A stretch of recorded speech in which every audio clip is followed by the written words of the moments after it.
Well, we'll see. Well, you sent us something, otherwise I wouldn't have been able to paint it. No, well, it was Monday night's class. Monday night's class. I didn't. They didn't get a recording. Oh, oh, My oh. my Zoom was filled up and shoot and thing. So lucky we painted something so simple that they didn't need it. Right? You're funny, Jim. Yeah. I mean that's What was that? The boat that everybody did. No, yeah Yeah, beautiful. yeah, yeah. Everybody did some beautiful work. yeah. So they didn't need. They don't need to look at it anymore. They're good. Exactly. Except for the people who didn't get a chance to paint it, who go, I wasn't in class. Can I? No. Oh, shoot. I got to remember my phone number here.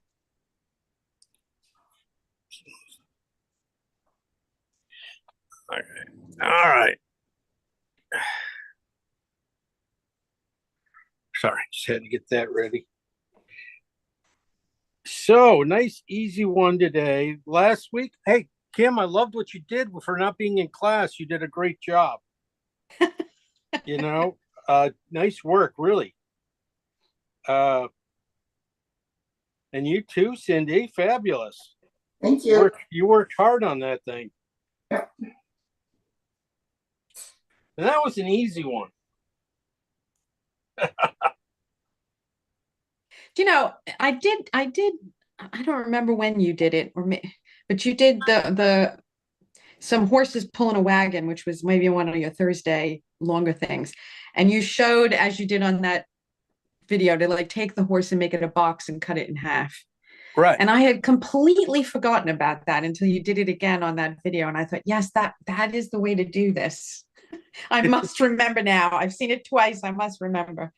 It can be simple. It can be that's, but you know, like we get all horses, they change. But when we're doing like big studs like these, it kind of is though how to do them. You know, when you're doing race horses, and those guys have such long legs, skinny long legs, not much to paint.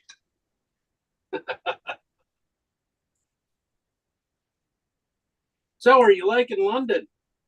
I'm loving it. It's about 60 degrees today, sunny.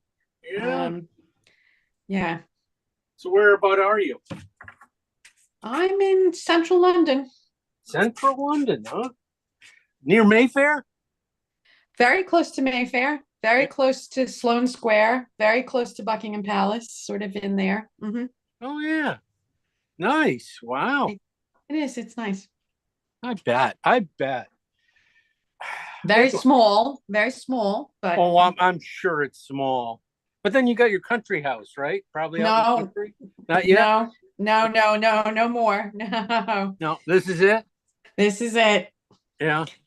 I moved the horses out to the country. They're boarded. Yeah. How I'm far not gonna. away? One is an hour away and the other one's 2 hours away. So when I'm not on this course like last Saturday, it's because I went out to ride and it's too big of a Got to go deal. say hi. I know. Yeah, yeah. Oh, geez. But hey, how's driving on the wrong side of the road? That's okay, but I got an electric car. That caused me serious anxiety last weekend. Yeah. Big time. That you weren't Yes. going to make it back? Didn't even think I was going to make it there. Oh, I understand. All right. Thank you. Okay, I guess I better get going here. That's not good to catch up with you though. Uh yeah, like we were talking about last week's little tryout. We did this the horse here. Um yeah, I thought it was kind of fun. I mean it's this one was kind of about losing edges and stuff, and now what the edges that really count. I mean, yeah, so I kind of kept it kind of soft down here together. I did not, lose all the legs or anything like that. But one of the edges I did keep, these hairline edges, you know, they kind of just really create the whole horse, and and they kind of give you permission to lose everything else. And that's always a good thing. Good thing to have permission to make that permission to be loose someplace because you're so tight someplace else. That's interesting. Color wise, too, it's a little blended out. So got lots of warms and cools, and that's what we're going to hit today. This is really going to be this one is, I would say, structurally is not too fantastic. It's nothing that, it's a very kind of common everyday scene, wicker chairs on the front porch, a nice front porch and some nice light behind it, morning light. Nothing crazy, nothing anything. But the thing I was thinking about this class is that I could use a color class, basically. This is going to be warms and cools. So it's going to be a study in putting the two together, how they battle each other, and how they work great together. So it's kind of like a give and take all the way whenever you're playing with warms and cools. Who's going to win? Who's going to lose? Which one comes forward? Which one recedes? And that's what this painting is really all about, because basically it's just blue and yellow, or looks just basic blue and yellow, ochres, blue greens, that kind of stuff. But how do you make one come forward, one recede, even though one's cool and comes forward and one's yellow and recedes, which should be the opposite way around. Well, let's find out. I'm not sure. And no, it's just the way we place the two together. It's just a little bit of change of value. It's little things like that. But, getting these guys to play well and harmonize, that's what we do. That's the beauty of the painting. So let's pull it up and we'll talk about it.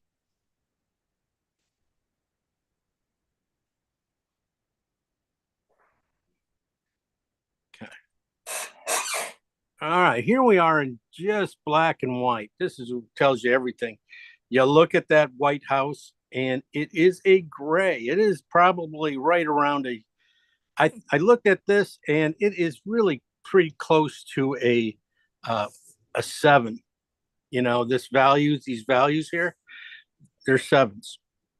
The difference is the top is a cool and the bottom inside the thing is a warm, but they're exact same values. Those two colors intermingle throughout the rest of the building, through the front porch to the banisters to the poles.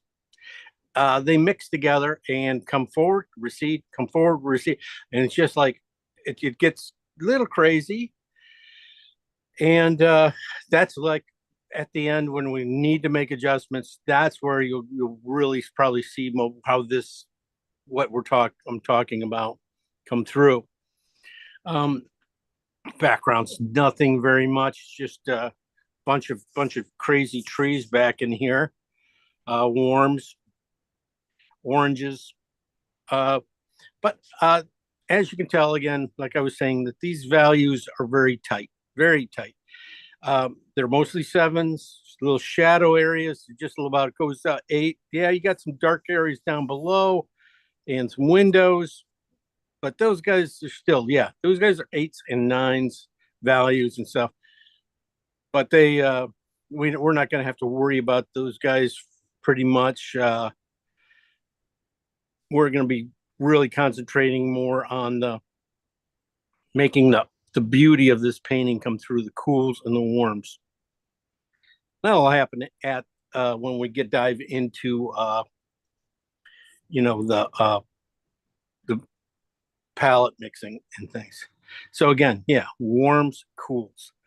As you can see, you can start to see these, blues coming in here, changing to yellows, yellow greens probably, and then kind of at the end coming back to blues.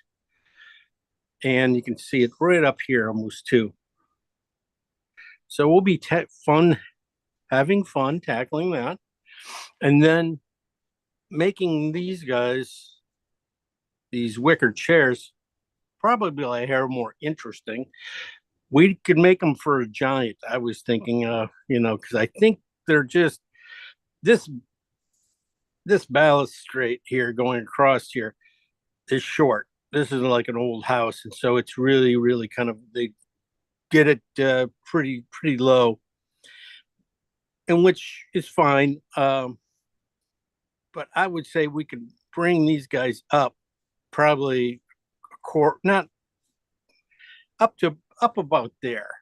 I would say you could bring these guys up and give them a little more interest to tell you everybody what they are, because and basically it's just enlarging what we have there. I'm not going to add any arms or anything else. I mean, you might be able to see a glint of one here and there, but it's just that little stuff. We don't have to define too much there, basically. And also, if you look at those guys, they are basically all the same colors that are going on in this whole bottom and this house. They are exactly, blues against ochres against whites. So you only got the highlight, that little teeny clean highlight on the top edge here. And that's all you have to define this area. An arm is nothing more than a slash, a tiny little scrape.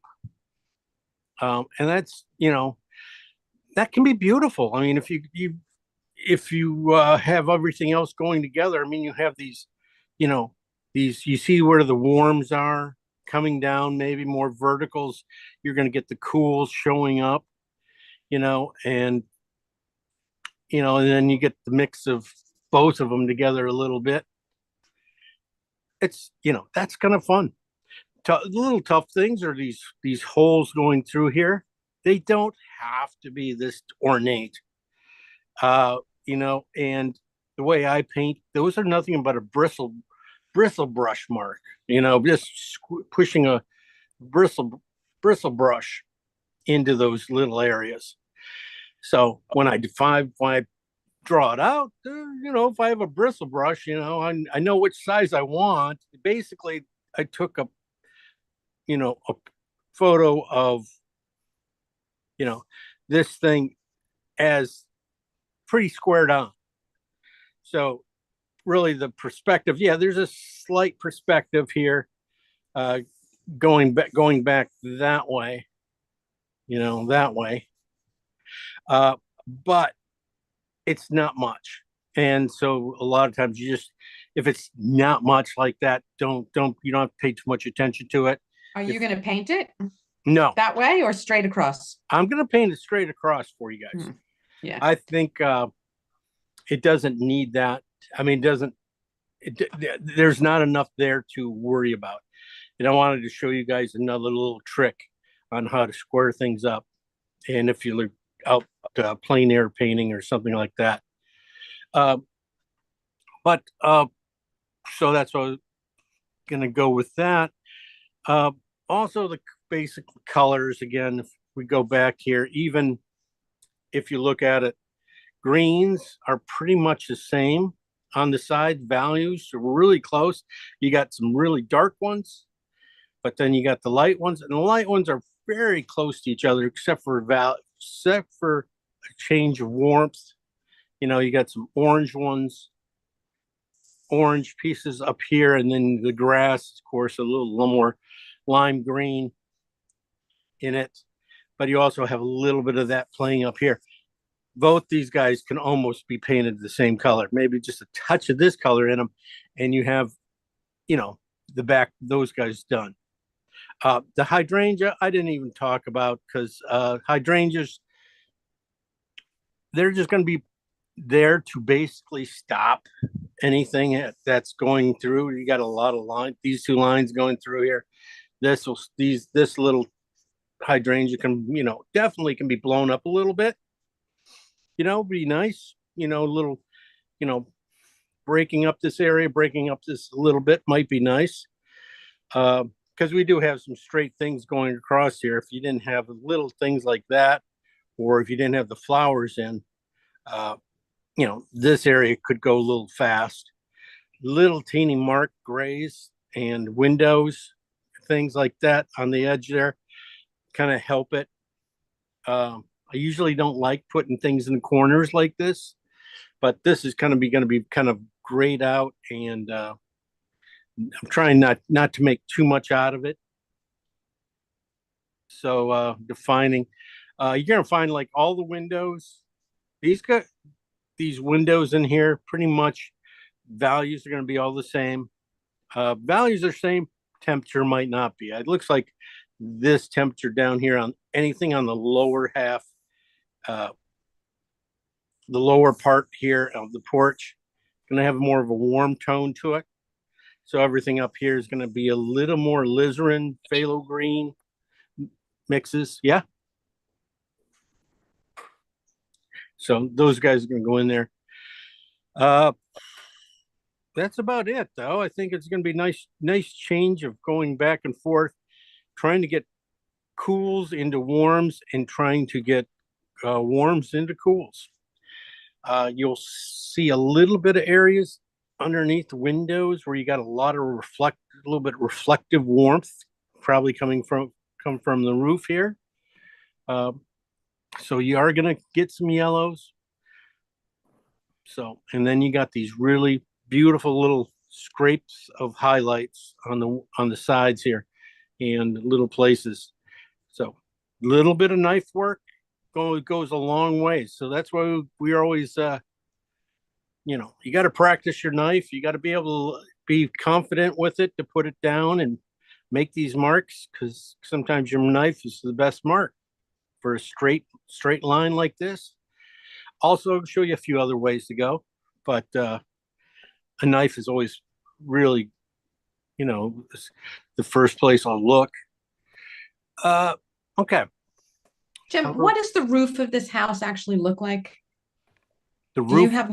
the top roof. Yeah, I might have a shot somewhere. I don't know.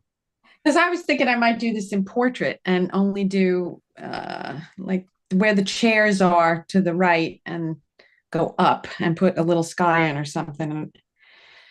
You want to redo it? Okay, fine. No, I don't really, but at the same time, it is just a regular, basic, Queen Anne, Victorian type house. okay, So it's just it just goes up into a a peak point. Yeah, point okay. at pretty much between these. I think it's really this. This is only like half the house. The other half's on the other side there. It is a big house, so it probably even has I'm sure it has a third floor too. Okay. But I mean, the third floor, is usually just an attic with a window on it. Yeah, I'm just trying to decide if I want to attempt that or just. You can. It's really quite easy. So Yeah. Okay. Basically got what I got, just elongated a little bit. Yeah. You don't have to do the whole peak or the whole roof. Just a piece of it. Yeah. True. Interesting try. Okay. Yeah, I was thinking even on this thing, you could do you could cut it down and do an interesting thing, but I already did that. I could cut it down a little bit, so I'm not sure how much was left of the original one, but I still have it. I never throw anything away. Now, when you talked about the hydrangea, that's when I got the idea. I thought if I move the hydrangea all the way over to the right. Right. Yeah. Okay. You could move it over. Yeah. Okay. I might end up doing that too. Or just make it a little bit older one, or just give a couple small blossoms over there or something, like to break up that big area. Why would you move it all the way to the right? This? The hydrangeas. Oh, Well, in my case, I just wanted to get rid of all that dark clapboard. Yeah. Yeah, that boarding stuff. Yeah. Yeah. That just the looks easy paint stuff she wants to get rid of. I just was thinking a blossom or two over here more. That's all you got to do. Yeah. Okay. That's all you can't go wrong with that hydrangea doing a little bit extra stuff to it. That was a good idea. All right. Let's see. Where else any other questions? Okay, let's get going over to the palette and see what we got.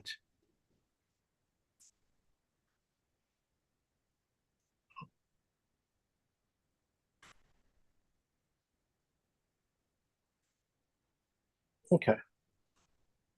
Nothing new here. Here we go. Same palette layout as always. Pretty simple. Titanium white, CAD yellow light, CAD red light, and CAD orange. Ochre. Ochre. Hey, we might use ochre today. We might make ochre. We might make ochre. We got oxide red light.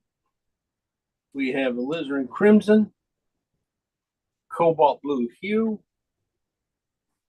phthalo green on the blue shade, and some transparent oxide up here. You can see that. All right, big brushes, big ideas. Going to be using these guys. Really, they'll come in handy with these nice squared up, features and stuff. How square those guys are. Some other synthetics. These guys are going to be probably very important on the building because of how straight they can be. And then the rest could be painted with bristle brush, pretty much. You notice? I also didn't say anything about the flowers and things like that on this thing. Those guys are going to go in at the end. All of those little geranium baskets are going to go in the end. And if I need to, I'll be pulling in all the color with the basic colors spots with a paint eraser here, or putting in some of the flowers, the little teeny ones, the scratches with my knife. Hoping that also I'll be able to put in these guys with my knife. But if I can't do that, I also like to have this little squeegee. There are these guys. There are these ones that call them a French squeegee that are metal. And then they have the thing. This is just a cheap plastic one. But the rubber here is pretty good for, making marks. And I can use this to come back in here and, straighten lines and things like that. Just a little bit of, how big you want to make it. Then you just go back and rub out the lines you don't want. So thinking about that, there's that way. There's also another way to do that. And I just saw a video of a guy painting on the street, and he began his, drawing and stuff. He was able to use an old different panel and line it up with his things and use that as your straight edge, laying it down and making your straight edge, going through and design, because he was painting buildings. And so it came in really handy to lay something down and just run a brush straight down it. So I was going to look at that today too.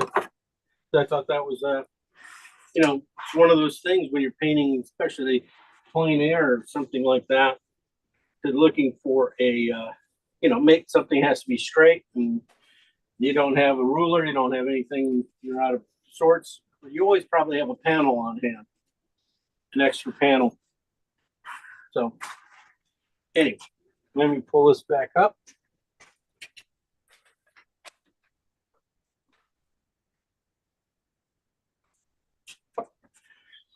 All right. Yeah. Interesting. We got a few colors in here. A few darks. Mostly everything's going to be very mid-tony, but we only have a few darks in the windows and a little bit down here, but this isn't even that bad. But we're going to get going on it. Greens, a lot of greens. So we've got a few greens here. We've got some cool greens and we've got some warm greens. So we'll start off the basic tones just get a couple going. Quartz of phthalo green and alizarin would be a good one to start with.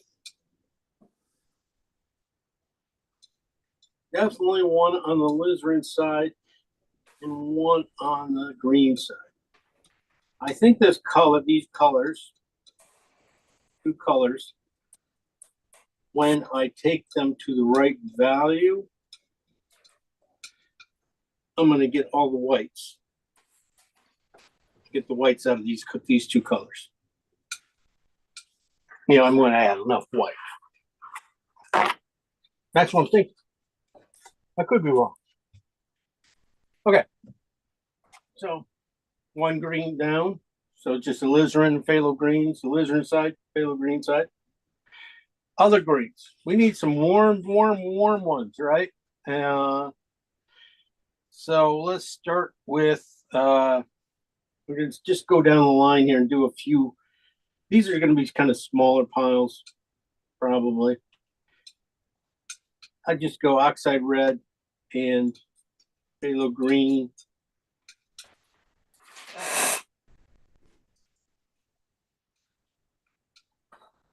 I see this could be in the windows, could be somewhere in those dark areas. They just have a little warm cast, so I could switch these two guys out a little, or flip them around for windows. So I got a warm and a cool. That's simple. These guys can also dive into the bushes underneath these bushes, inside these bushes. I think I could get this stuff out. It might be in there. I think this front hydrangea I'd go cool with because of the warm on top will make it just, you know, this is dark. This will come forward. And when you put a light on top of it, it's going to come forward really quick. So I'm going to use that to my advantage to get some depth. Let's see. Okay, I'm going to go with some blues and ochres too. So I'm going to go blue and ochre. A little bit, you know, same thing. One on the ochre side and one on the blue side. Let me see how strong the ochre is compared to the blue. Okay, good. That'll hold it. Value, just putting in that ochre just knocked that value down. And this is really right at an 8 almost right now, just slightly 9. So it's pretty much already right there. That's good. And then I have one on the blue side.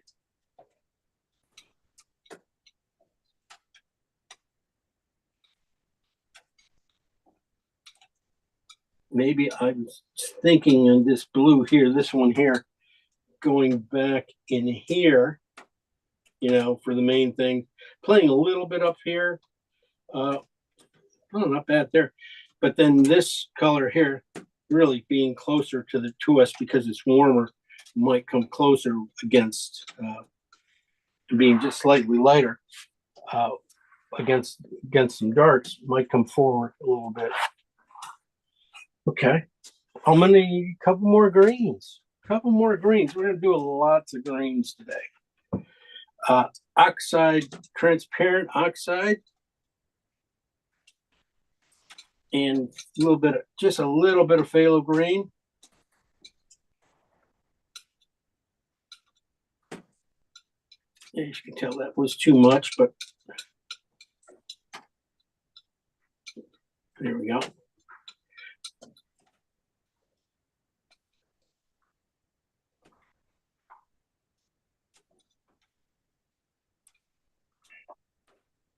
Keep them on this would be on the phthalo green side. This would be, well, we'll see. Like I made them even now.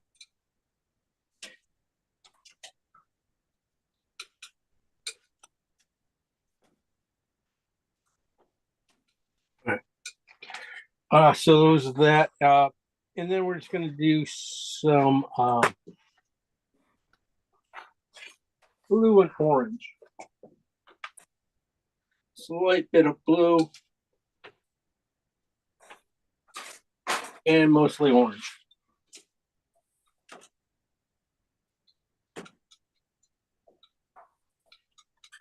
This is, like I said, would be my ochre.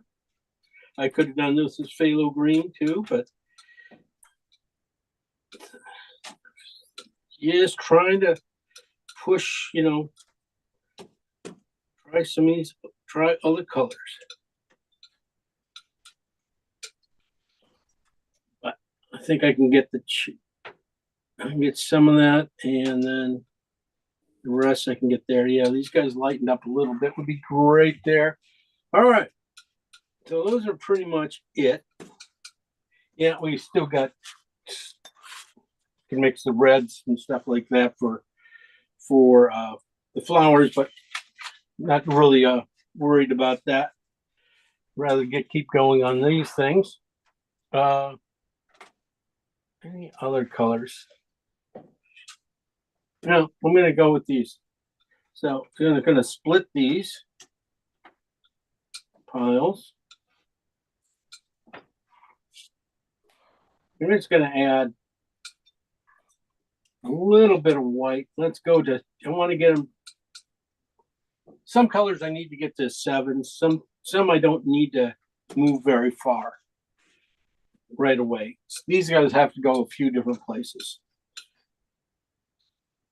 But the rest I might not. Let me see how far they got to go.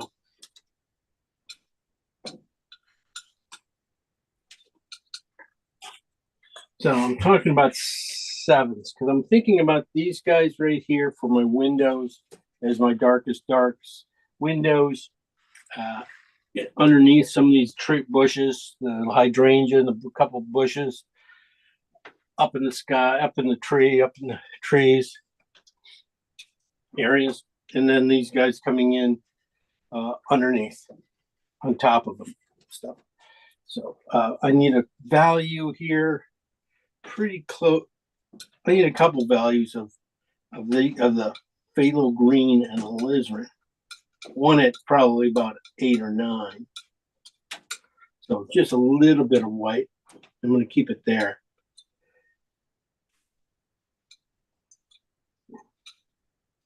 So just a hair, a little bit of white, just to make a difference. That'll be can be some darks values in there. I got some dark mid-tone. And then I got some highlights. I definitely need the rest of the building in. But the rest of these colors, I'm going to go to about 7. So these guys are going to be pretty light. And before I do that, I do have windows and things.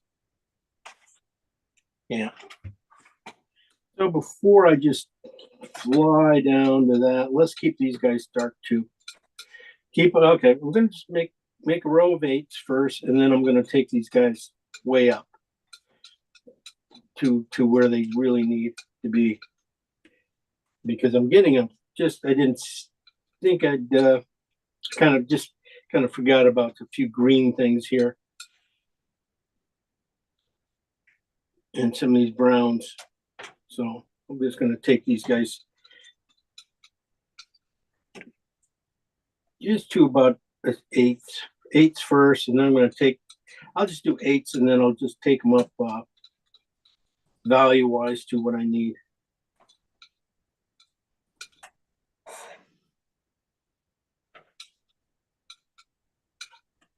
Value-wise, that's a little bit, that's like an 8. Okay.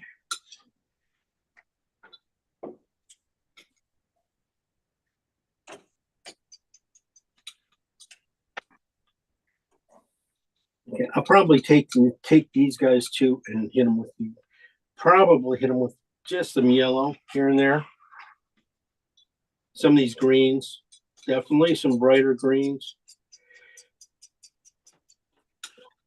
This guy did not take much white at all. He just jumped, but I think I can get him right in here.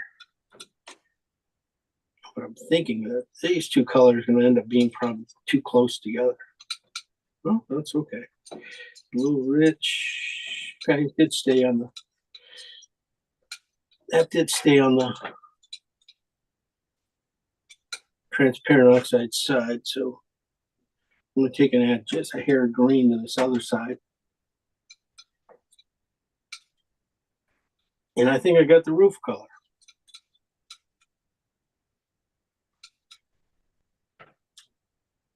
Just a little bit more green. No such thing when you're playing with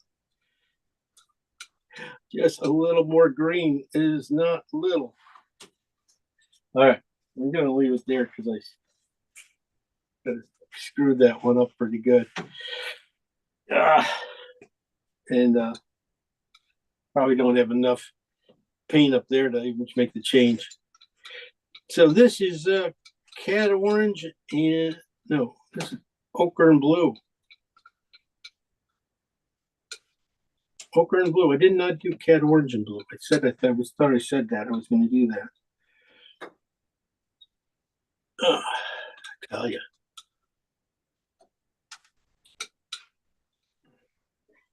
Jim, did you do orange or orange or ochre? I thought you said orange, so I did orange. Yeah. Maybe I did. Maybe I did do orange there. Maybe I did ochre. I did ochre. Maybe this is ochre and blue. This is ochre and blue then, right? Okay. No wonder when I put phthalo green, it just killed it. Yeah, it's ochre and blue. Ah, see, I knew that. They're going. Okay. So I just need some more blue in it.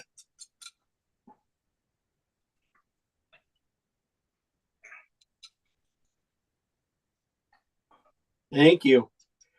Whew. I knew I was going crazy. So we're doing ochre and blue and ochre and orange. I mean, Yeah, these are ochre and orange. I definitely could see the orange in these little spots here. And then this one was supposed to be blue and ochre. And like I said, this one just never took.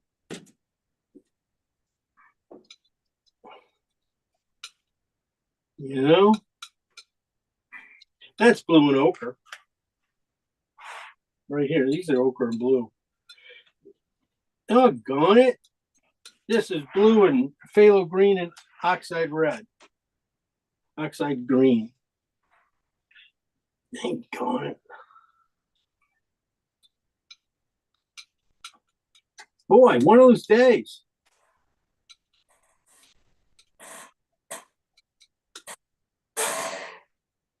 Okay, Sari, what's the last one now? You got Hey, phthalo green and no, not phthalo green. Yeah, blue and orange. no, you just made another one in between there. Yeah, that was this was supposed to be phthalo green and oxide red or transparent oxide. And oh shoot. Wow, one of those days where I'm just mixing up wrong value even. All right, let me put that down in here. Use what I have here for that value. I probably won't use it anyway. But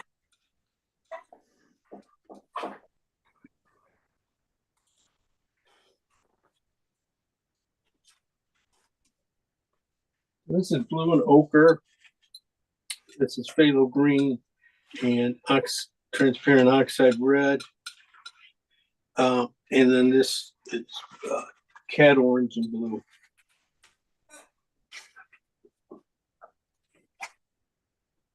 All right, value-wise, yeah, I want to bring this down to about 6s for the Midtown. That's going to take care of this house pretty much. So I'm going to take these guys all down to about a 6 or, yeah, 6 will do it. One of the things I was looking at too when I was looking at this is try not to go too bright at this point. You got highlights. you want a big jump from your midtones to your highlights, because that's basically all this is. This is all a bunch of smoosh back down in here, and then the highlights are just the final little indications. So I'm just going to go back in and add just enough white to these guys to make them behave. I want to get them to about a 6 right now. Right now it's an 8. So it is going to get kind of light.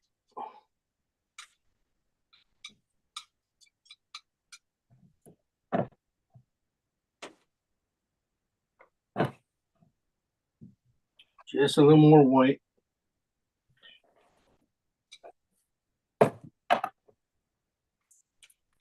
Get it there.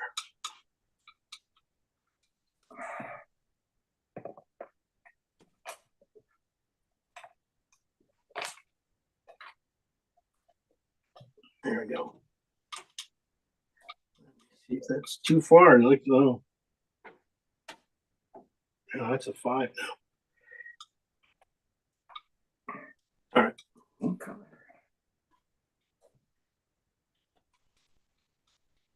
With a little bit more green in this purple here too, just to get a gray.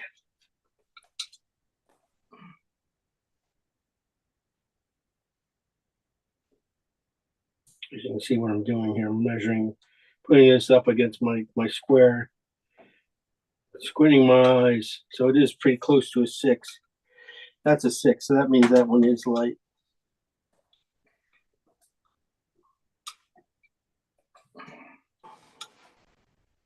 If you do this, you should be fine. I'm gonna gray this one out just a little bit closer to gray. The green will always jump through on these guys. So these two are pretty much the same now since I just did that.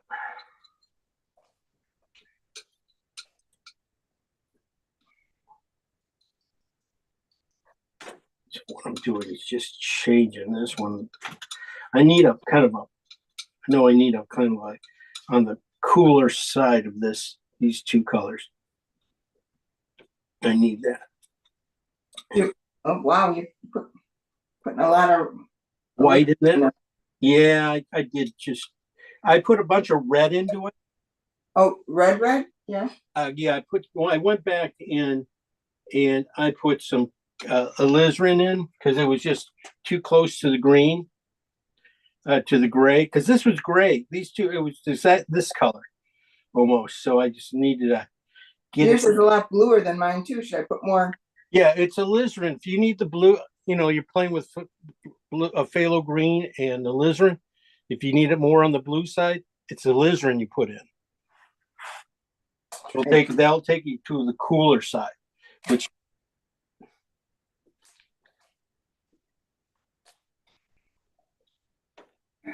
just put that in here. Just as you can see, the green now just took off on this one.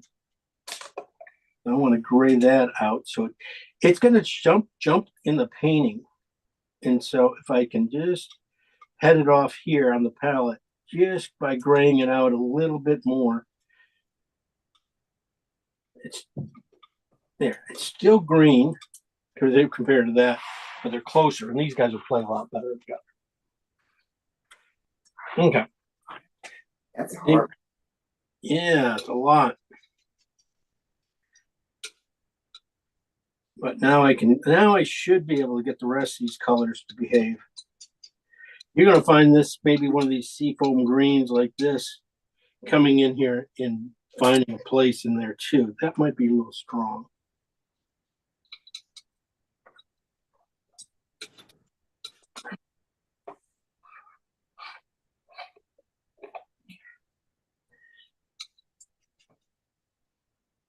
All right.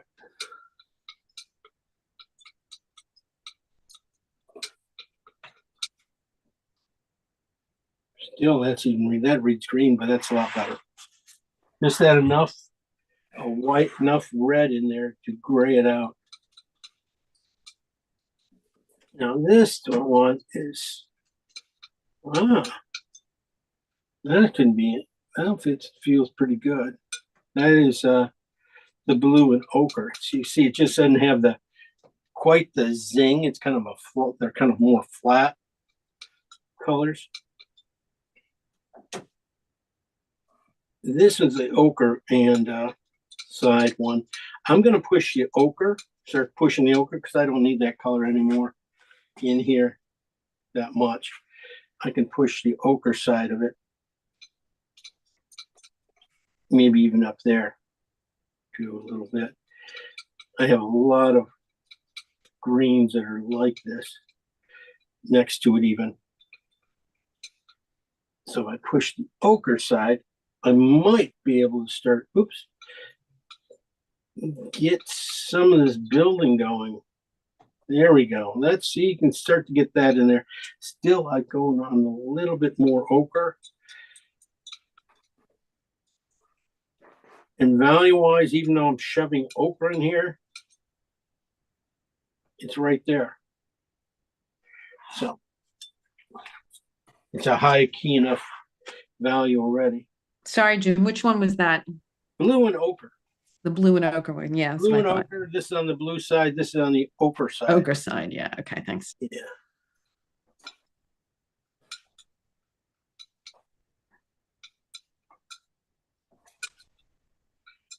And here's the oxide red, transparent oxide red, and phthalo green.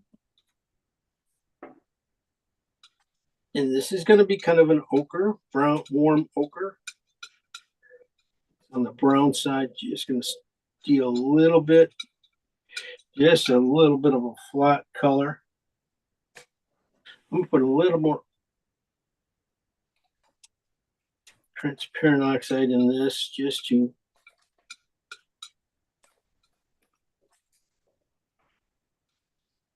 get it. Very kind of pastel-y. These colors just have so much white in them. And this is your cat orange and blue. This is on the cat orange side. And you can see it. You can see it in here a lot. That might be a little pale for what I want. So the same thing, just adjust it with just a little bit more orange. Well, this is the orange side. This is an orange side anyway. Oh, that's where I was supposed to be putting it in. Sorry, I put it in the ochre. No, I put it in the transparent oxide. Shh. I didn't do that. Wow. What's happening today? I think that's going to be nicer back there. Just a touch more white. I can take it up and brighten it up and just get it a little cleaner.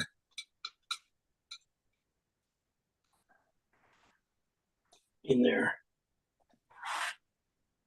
These got that color green. And let's see what happens here. This is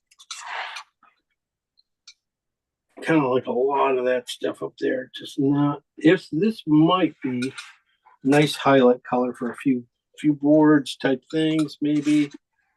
But good enough. There's your house. Pretty much everything. It's got a lot of greens going. I want to do, last thing I want to do is look at some yellows, adding yellow to a few of these colors maybe. Just to heighten the things. Maybe just take these pieces of these last colors here. Don't need that much. Don't need that much. That's a lot of color there. I just need a few of these guys, greens and stuff. I'm just gonna add just a little cad yellow to each one of these guys. I should get every color I need except for the red on here. Basically yellow, I'm just gonna add just a quarter of the amount of yellow to warm these guys up. This is just one of those things I just want to just see if I can, you know, make some grass or something out of these things. You know, using the colors I have. And get some things that might be unique. That one turned out kind of weird. Didn't expect these two colors to kind of go there. I'm going to put just a little bit more color in them. Just a little bit.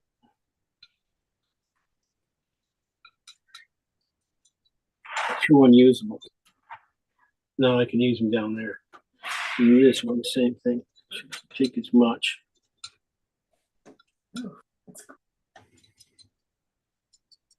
There we go. Now I can use them down in here. Start to use them little places. High key things.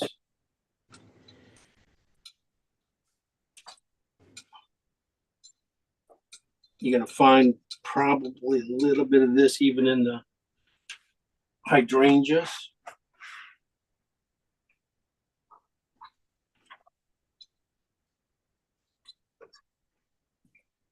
A lot of yellow into these two colors.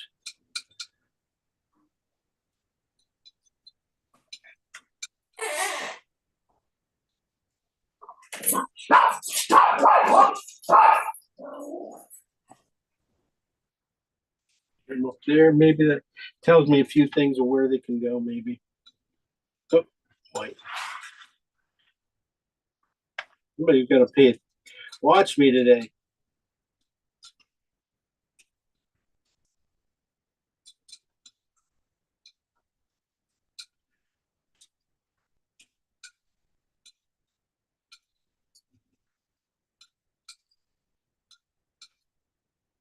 Okay, so I'm hoping that these guys might be able to get in here. That's the kind of thing. Never know. Might have to bend some colors together.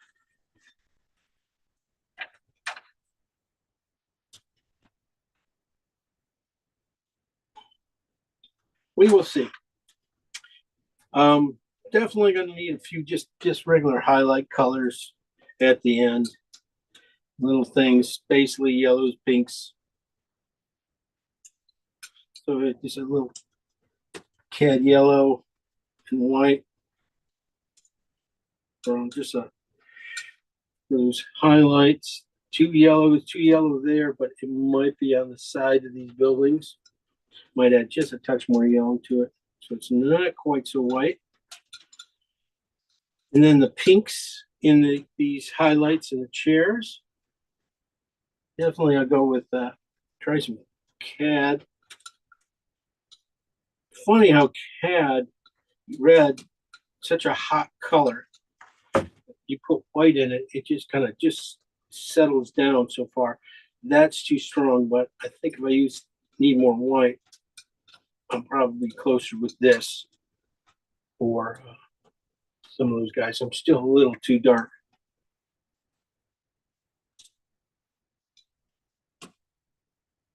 I like that, but I also want to try one, make sure I have one with just a scraping of alizarin in it.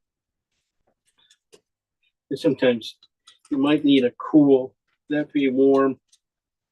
You might need a cool one in here too. That's a little warm. This is a little too cool, so it is probably this. But it's always good to look. And then your flowers, definitely nothing more than, alizarin.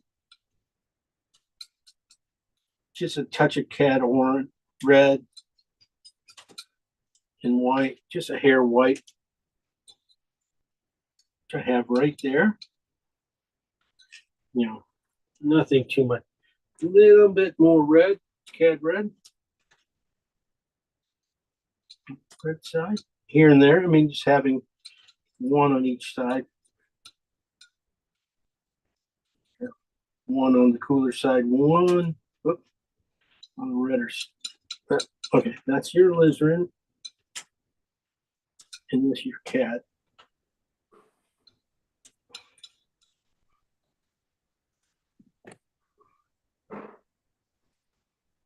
Okay, I'll go through the colors. This should get me pretty close to this painting. See, those definitely put it there, but it works better on that one. You're gonna need both. You need a warm and a cool. And probably dark too. I probably could have used some darks. All right, here we go. We got phthalo green and alizarin together, of course. We took that down to about, I wanted to get them to 7s and 8s and then take them down. I kept them at 8s and then I came down to 7s. We'll see how it goes. It feels, it feels dark. I might have to go back and put white in this last row of colors, but I'm going to stay with this because I looked it up. I really looked at it and it was saying, 7s values. Okay. So the next two colors I did phthalo green and oxide red light. Then we went blue and ochre on these two. Blue side, ochre side came down and a little bit more out, pushed a little more ochre into it as it came down. Then over here we did phthalo green transparent oxide and just a touch of phthalo green together. This is supposed to be the green side. And that's the brown side coming down. The last one did a blue and cad orange. Makes a decent ochre. Makes a really good, decent ochre. It almost works like an ochre because it's not as strong as if I use phthalo green. If I use phthalo green, it gets really rich. Sometimes you don't need it quite that much, and that's why I was looking at the porch in here. It doesn't need to be that rich. I mean, I'm afraid the phthalo green would be just a little rich, but when I come down to this color, I go, that could be wrong. I mean, that might be just too pasty, but we'll see. Now I can always mix up phthalo green and cad orange on the cad orange side. Might be the final color. I think I can use some of these ones where I use cad yellow into it. Do the same thing. Okay, so I took these last colored piles, I put them down here, and I just put cad orange into them. Not much. Just trying to see if I can get some of these lighter greens and some of these yellows, and things will pop out of here. And that's what happened. I got some more yellows and stuff. This will be nice little spots to hit. And these last few colors are made up. I should make up probably a blue one too. I always say just always works. I have a blue white in the same values, just a little dark. Anyway, so blue and white, yellow and white, cad yellow and white, cad orange. I said cad orange. Cad red, light, and white. That's what these guys are. And this is alizarin in white. I did say cad orange and white. If you got room, you might look at that. As an alternative, I think that might be really good in there. Anyway, a lot of times these things just mix and get those colors. All right, I'm going to tone my canvas with in my knife, and tone it with a very warm oxide, transparent oxide. red. So, any questions? Oh, yeah, the hydrangea colors, kind of pinks and stuff. Going to be using. Going to find some other places. You got to put this too. You can't put it just one place. It's just blue of alizarin and just a touch of cad red. This is the red side, cad red side. This is the alizarin side, and just a little bit of white. So, interesting palette. All right, I'm going to get everything set up, and we'll be ready to go.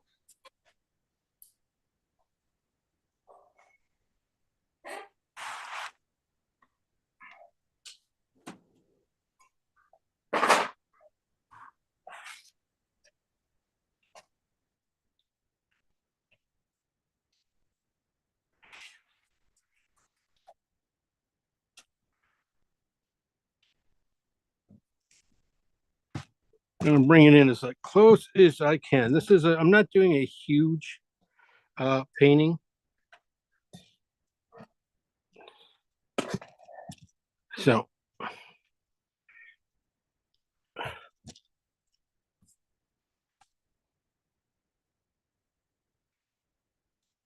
I just need to get it. Yeah, I can get in there. I can probably slide it over just a hair more.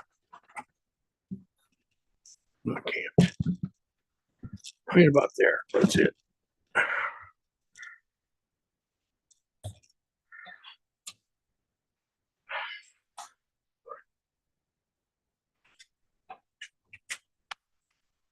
All right, colors.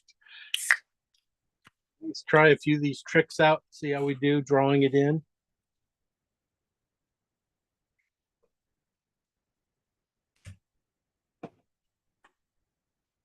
Put my safflower oil out.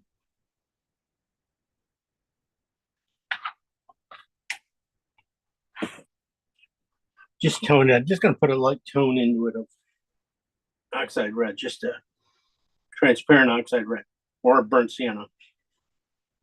Because that will be nice. That will add some warmth to these things just in case. There are a few places where I was thinking, you know, like in the roof up here, I could see just a little bit underneath some of the clapboards, some warmth. So, figure, well, let's start with that. And I'm gonna, if you want to, just Are you intending to paint? I'm sure the answer is no, clapboards. No, not too much. Not too much. No, just like this, just basically being able to go over them and Right. see. So I'm trying to get this warmth, see if I can get this warmth I'm putting in now to get in there. Come through. Yeah. Okay. You got this. Okay. And then just tone it up a little bit.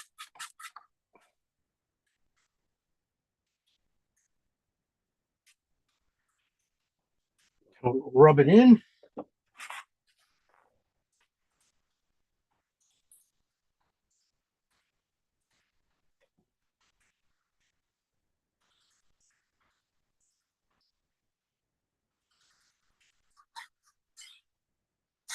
Boy.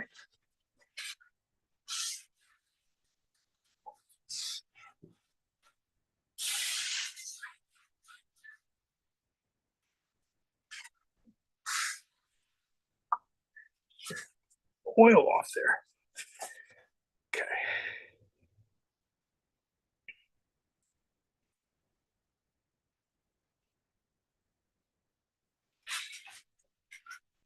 All right.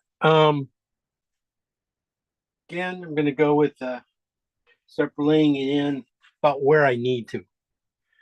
Let's say it's about halfway. A lot of times I was told if you keep your finger on your thing, you can come down here and make a straight line. So that's what I was thinking, but it's probably got to go a little farther. I think I got to go about half.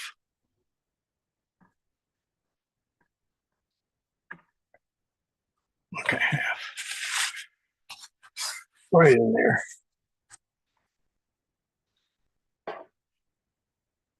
So making a straight line this way, just putting your finger, holding your brush, and running your finger on top of your thing, you can create a straight line. And then just shift your thing around here and get the right height for the roof. So you need it.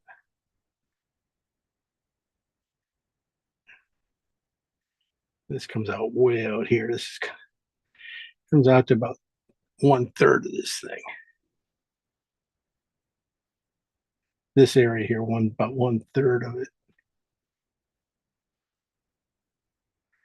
So drawing them in that way, just by holding your finger on the thing side, holding it, you can pull it down. Same underneath.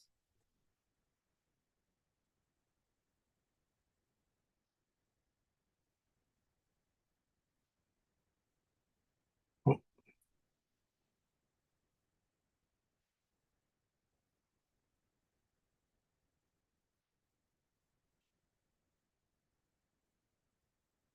And up a little higher on that.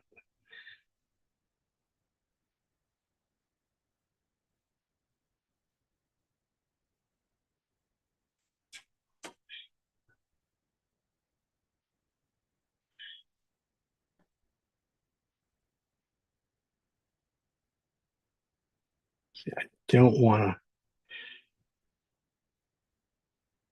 to create too much. Oh, too many stripes, same size. That'll do it.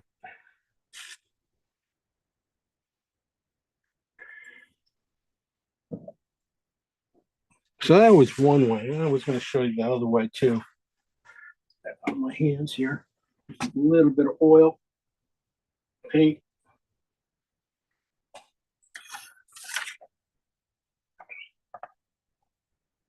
Now this is what I saw him do. Just put it in there like that, because he was doing buildings and they were all pretty square.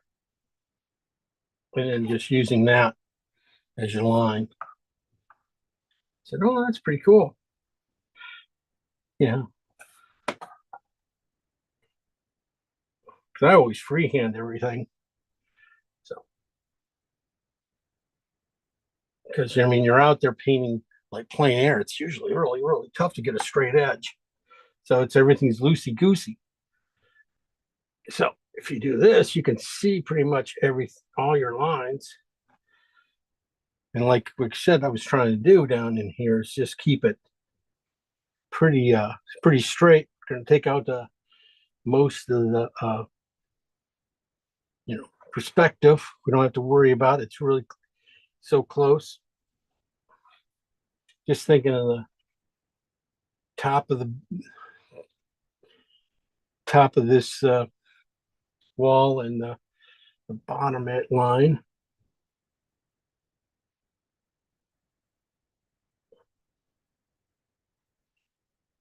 And this thing too. I mean, you think of that line. I mean, for a big fat brush, I'm able to make a pencil line.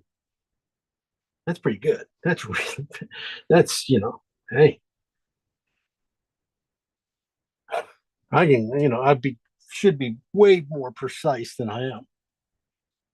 So let's get this thing. Is this out far enough? This needs to come out probably to here. So I'm going to go from there to here to there. I need to go back into here.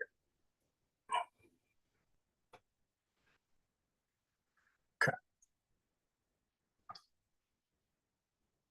And if you're painting and stuff, it's a great way to just get everything together, just eyeballing it, and knowing where those windows line up. Basically, they should.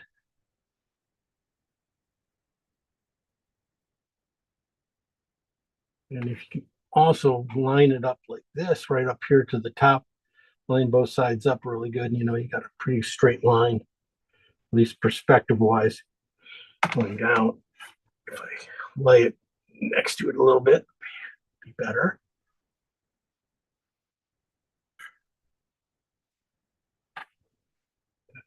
Well, that's your house, so I should have better.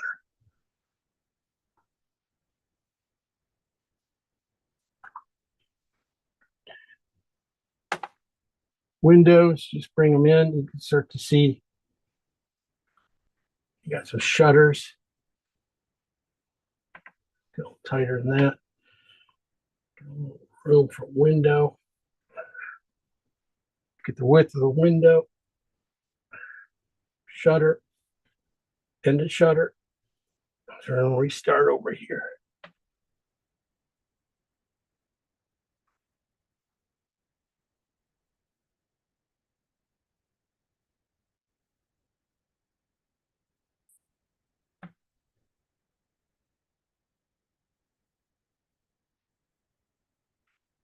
Yeah, something like that.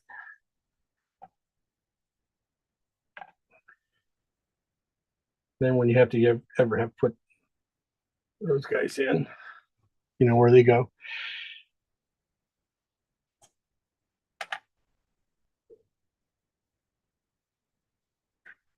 Long windows, I can put them in pretty much right underneath these guys.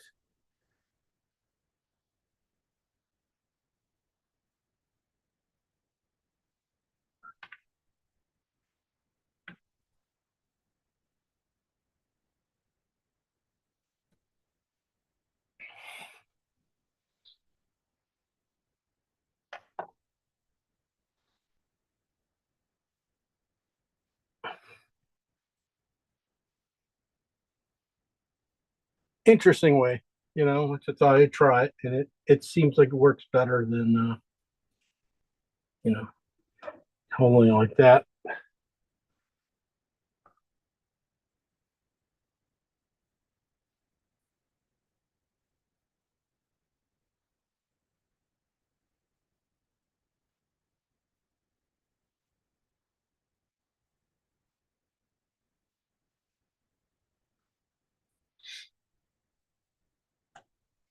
Gonna move it over a little bit, I think.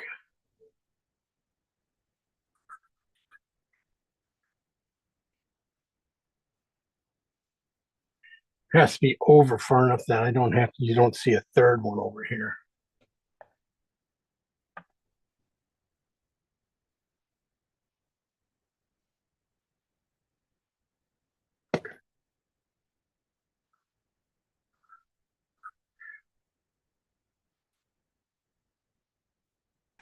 I think I gotta move her over a little bit more. Window has to go there.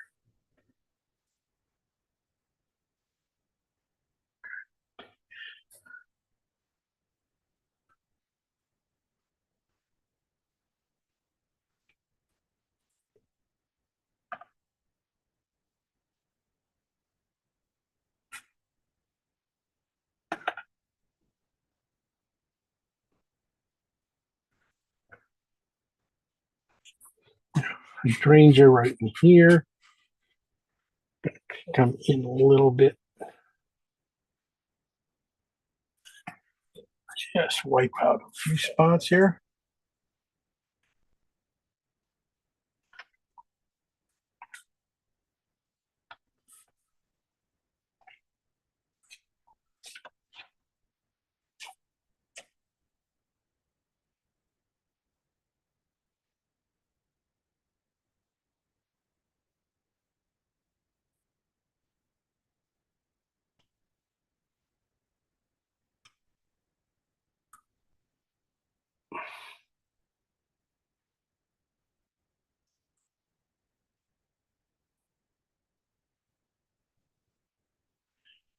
And I'll do it right there. Put orange tree right here.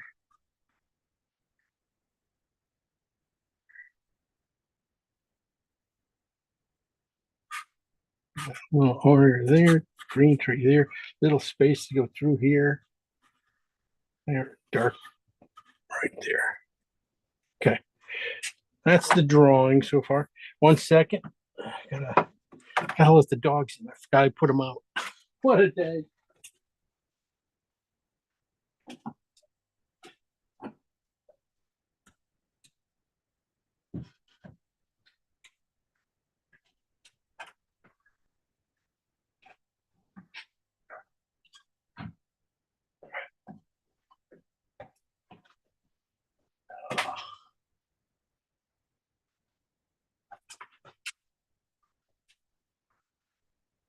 All right. So that was how to use that thing. I mean, like I said, it could have went like this and left marks too. Maybe at the end I'll need it to straighten things out. Uh,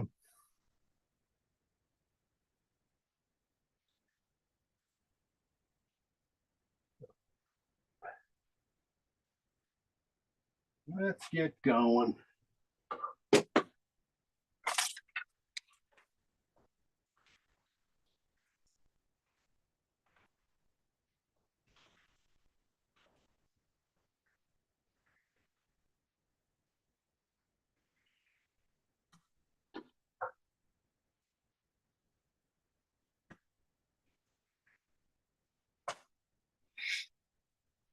Um, Definitely want to start up our darks to get the structure back into the painting. Get the get that structure in. Um,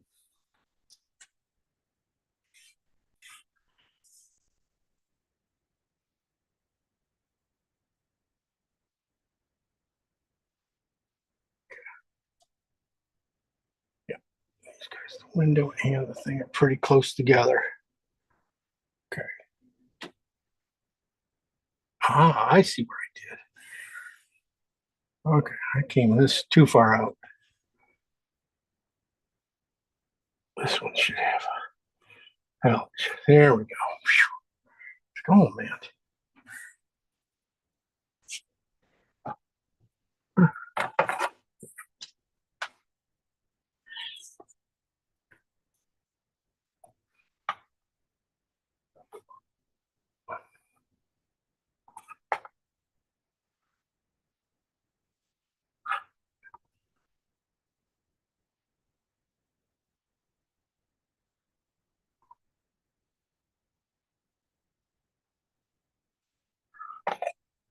Yeah, and that one feels a lot better. All this suddenness feels better. Oh, the chairs. Yeah, chairs. Like I said, I'll probably take them up just a little higher than they are in there. Probably take them up, not quite that, maybe to the lower part of that mark.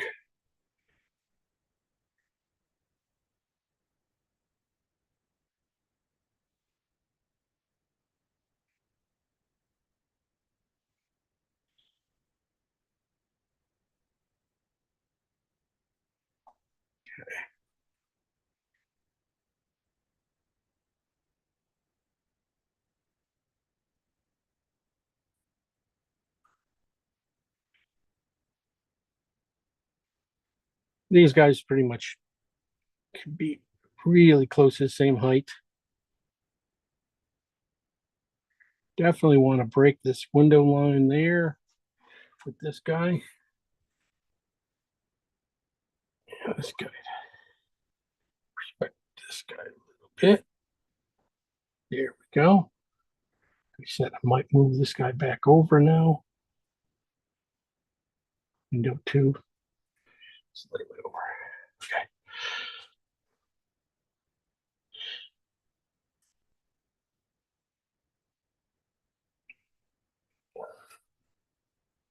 See, I'm rushing the drawing a little bit, and usually that's not a good sign when you do that.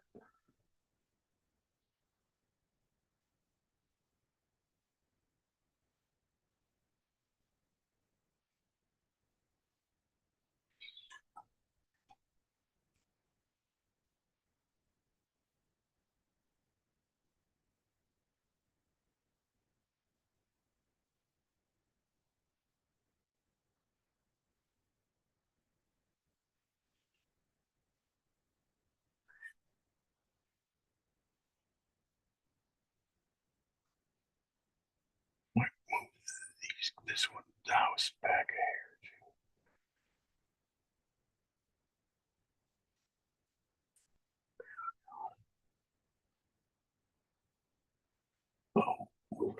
I'll move everything else back.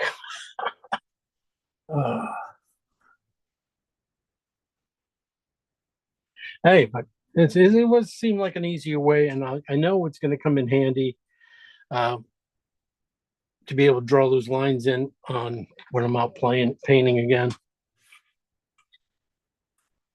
So, but that feels a lot better.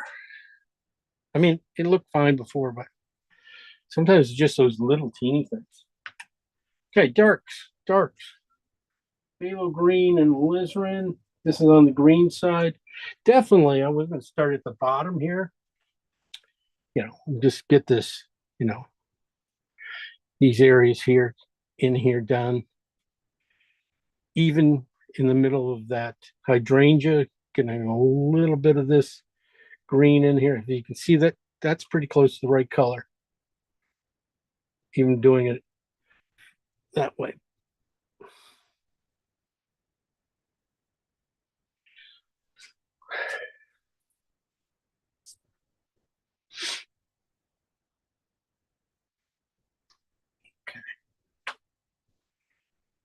Definitely inside these front trees. These are still have a little coolness shade in them right in here.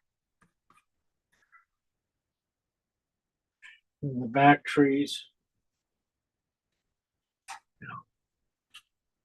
Just a little more, probably one on the purple side here. It's going to go right up against the house too. Just a little bit of the purple side of this color.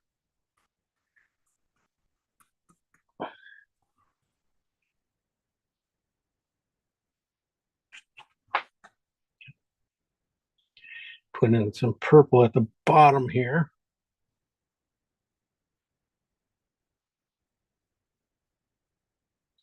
Bottom edge here going up. And then in the very bottom of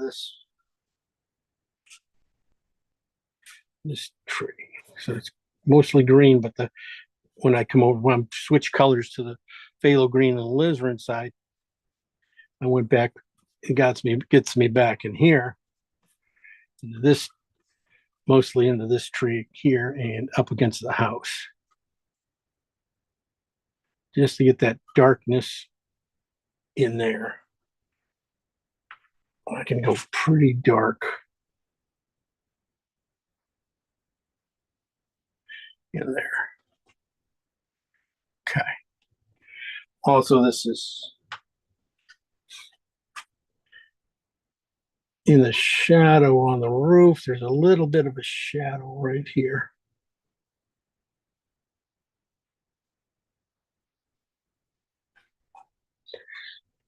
Now the darks in these windows,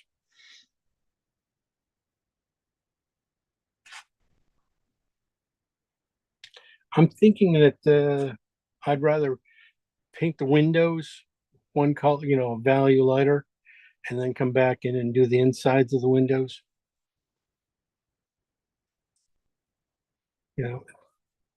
So I'll keep them a little light, but I'm going to come back and paint the hard dark stuff in the middle. Wait a second. That's not too bad idea right there, though. Putting it in with just a little bit of paint.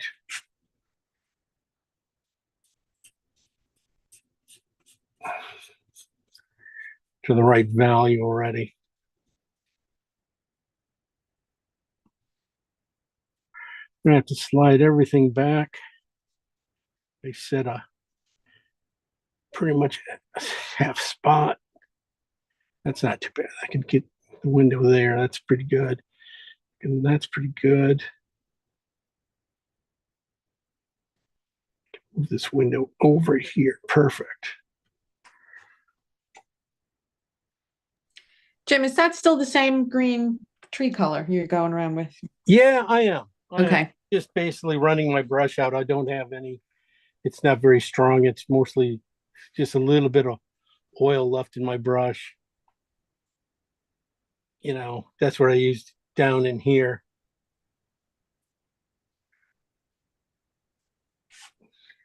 Probably should have hit that corner too, though. That's all right.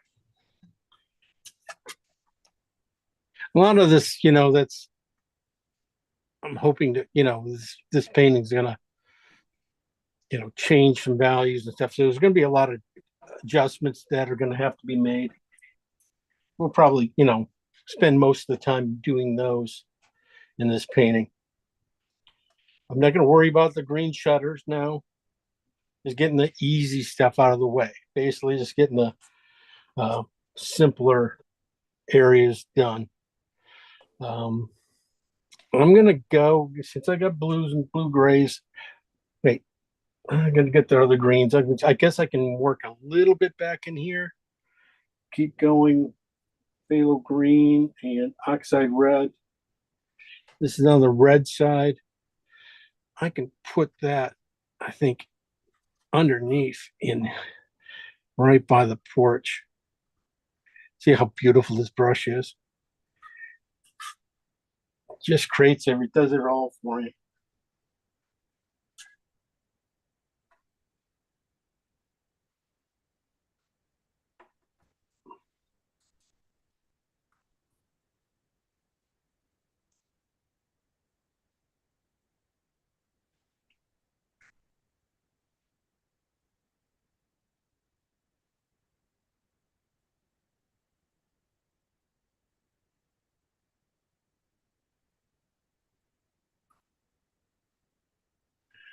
So that's that tree, the base of this tree. It's a little bit warmer, catching just, you know, there's this thing if I want to put that in. So, and I'm just going to push this warmth around where a few other spots in here. Not a whole lot of places, but sometimes you get these cools and just little pockets of a little bit of warmth around some of the lighter areas. That's about it. Go on the red side of this color. That's where I sort of was seeing that in the middle here of the lower window, just a little bit more warm than the top section. So this is a oxide red and alizarin.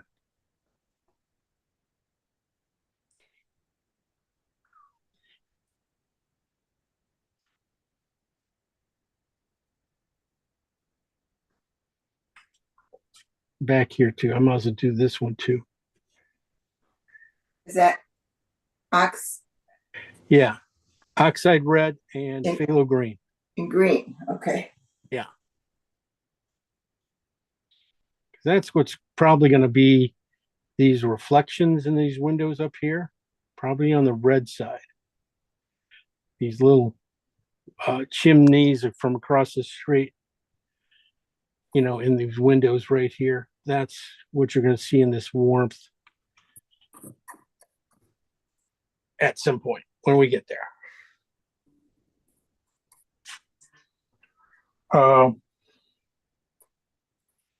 Also, okay, I'm going to the red side of this color, the oxide red and phthalo green.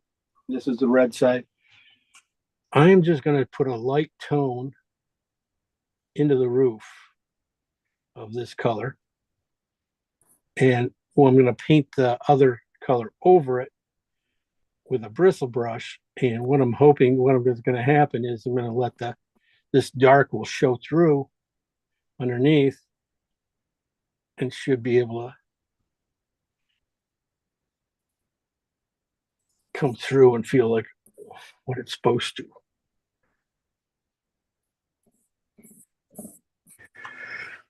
Well, it's almost like a coloring book since it's since I was able to draw it out like that. Usually I'm tightening up my drawing at this point when I'm drawing.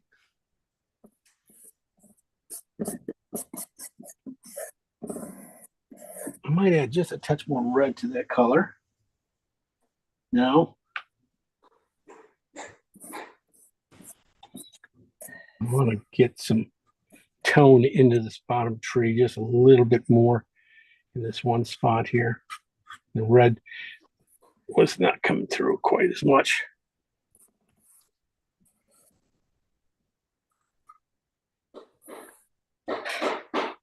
Might put it in here too. This is, yeah, right in here in this tree. Okay, that's good.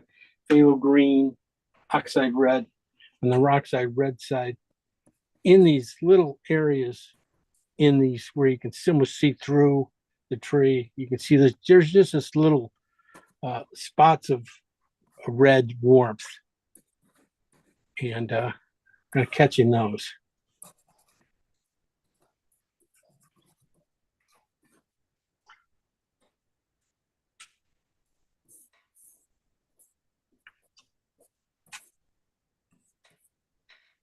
And in this back window too, there's just a little more warmth in the reflection on that side over here.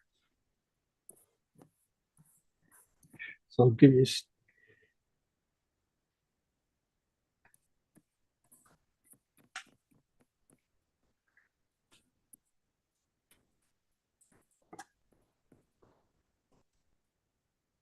just cleaning my brush out there, just trying to push everything in, keep everything going inside here. So that's all that was down there.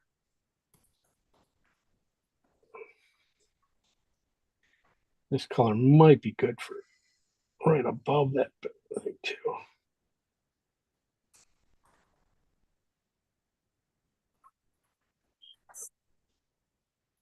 Might be coming back to that color. Who knows? It's going to wipe it out. Okay. Next one's blues and ochres. All right.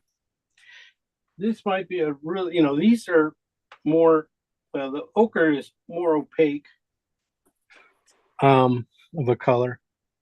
I was going to try that down here into, I think it's really close to what I need for some of these greens here. At least this,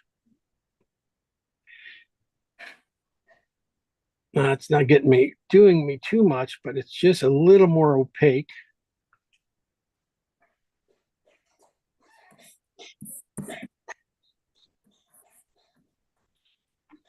Just trying to get some fun information going down in here.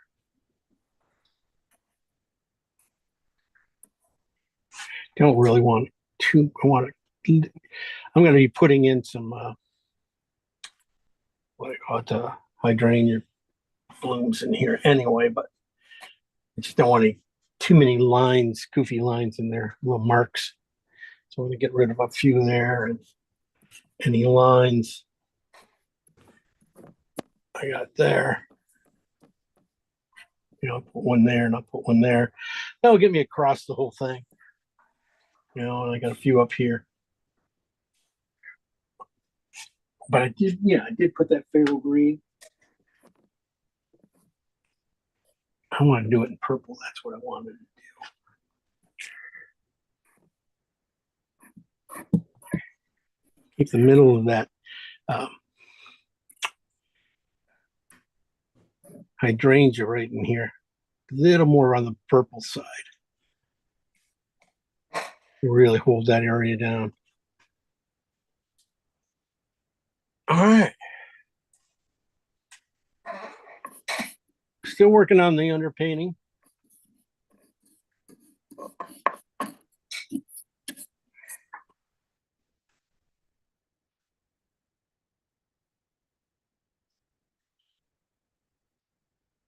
We're getting, okay, this next color is ochre and blue, but it's on the ochre side. It has a little more warmth to it.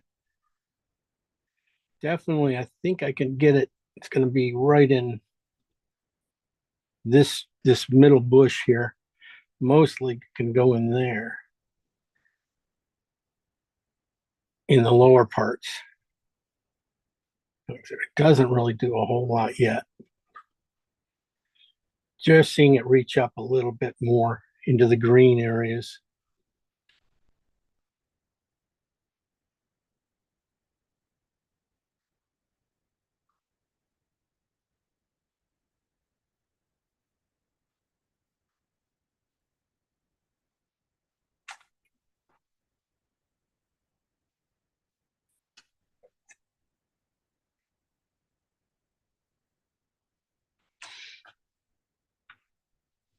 Okay.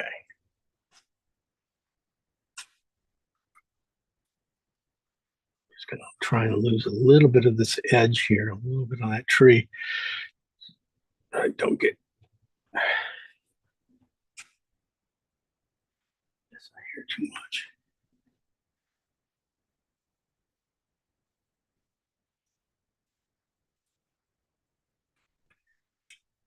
Come back and get this.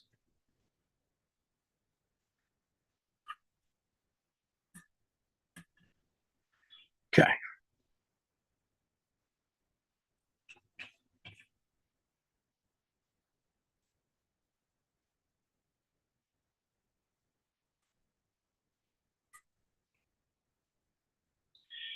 Just marking out a few spots here for shadows. Not in this value, but or this color, but just getting them marked out. Now I'm just going to clean my brush out a little bit more. Jim, so far, what have you put in the ground floor windows? These guys, basically, That was that first dark green mix. yeah, first dark green, and then this one I went a little more red into it. Red, yeah, okay. And this one you'll find a little bit too, but not quite as. I'm gonna leave that green. This has a lot more reflections in it. I also use that color up here. Yeah, thank you. But I'm putting them in so thin with so much oil that they're not staying. So I will be, going more real paint when we get to full color. I mean, right now it's just transparency.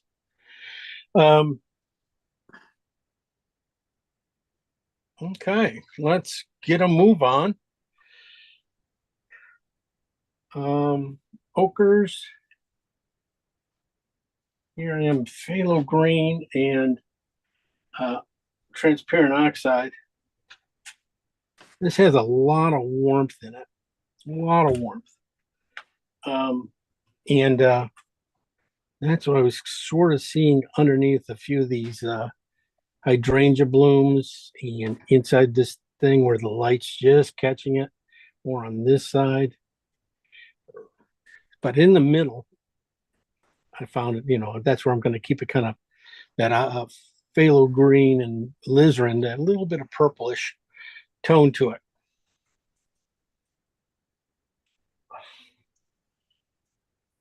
And let's see where else it can go. Yeah, I'm sure it can probably, it's a little darker, so it might be a little bit, get a few spots there and there. Now, I'm just going to go on from that, and I'm going to bypass the transparent oxide in the blue mix to get to these oranges. I might switch over to a bristle brush for this orange. This is orange and blue. And this is pretty orangey on the orange side. So I was thinking I'd just start to put it in here. Goes a little bit, probably a little bright, a little dark.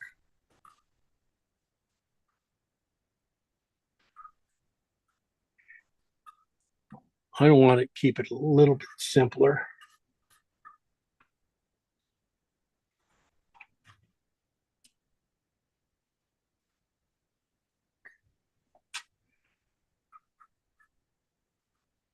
Get right up against it. One of the things too, whenever I do things that run behind objects like this, make sure you hit that object. A lot of times you come up and you get to the same point all the time going down the painting, and you're going to create a painted line, a ghost line that's following it around. So you got to get in there and really sometimes just touch that line. You don't have to do it all the time, but make sure you hit that line every once in a while, and so you don't have a line besides the one of the structure going down. You don't have a ghost line next to it of where you did not touch your paint. You played chicken too much. Didn't want to go in there too close. I know you guys Gotta do it every once in a while. Okay, and this is oak on the blue side. You know, this is probably where I'm going to be able to use it a little bit, probably in these warm side of the hydrangeas here.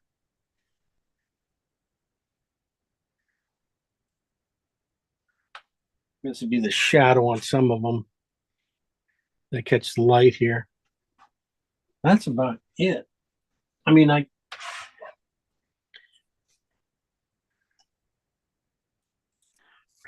hoping to, what I didn't do on these windows and things, I just kind of put in the darks, but I want to come back and put them in a little thicker.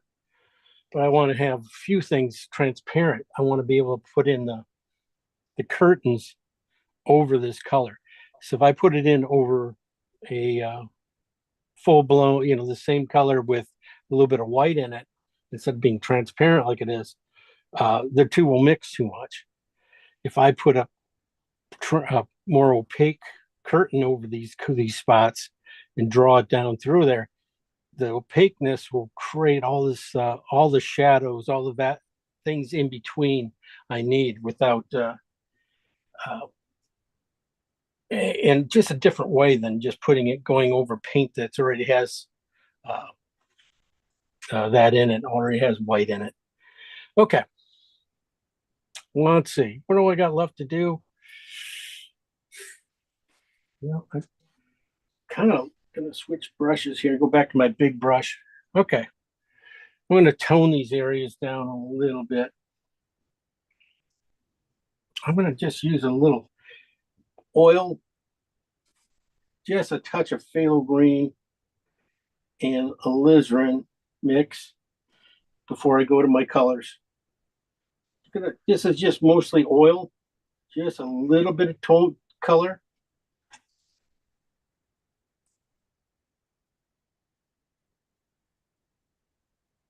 That's almost too much. Just want to stain it basically into place a little bit ahead of time.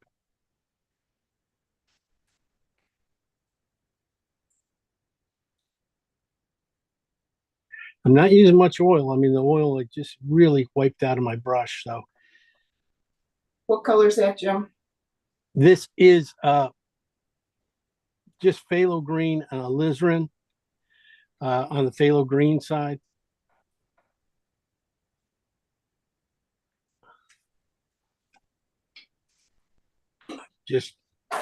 I'm doing that, and then underneath, I'm going to go with transparent oxide, just a little more transparent oxide and oil.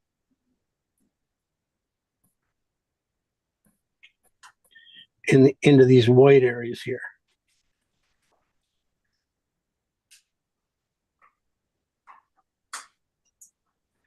Especially under the gutter here, maybe above it too. And then inside here, just a little bit of that, more of this color. I wiped it all out in my,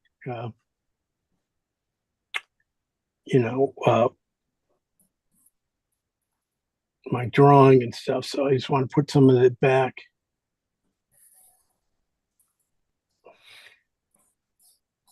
Get this warmth going.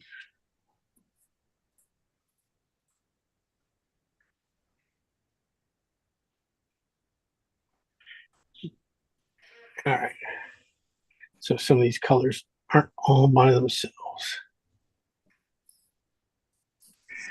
This will just make for a richer painting. That's all it is. If I could have painted it with just the regular colors we had there and just painted them in there, and it would have been fine. But I'm looking for a little bit of warmth, extra warmth here and there in my colors. Especially up top, I probably should go a little bit darker, even up here. Not that dark. Just a good staining.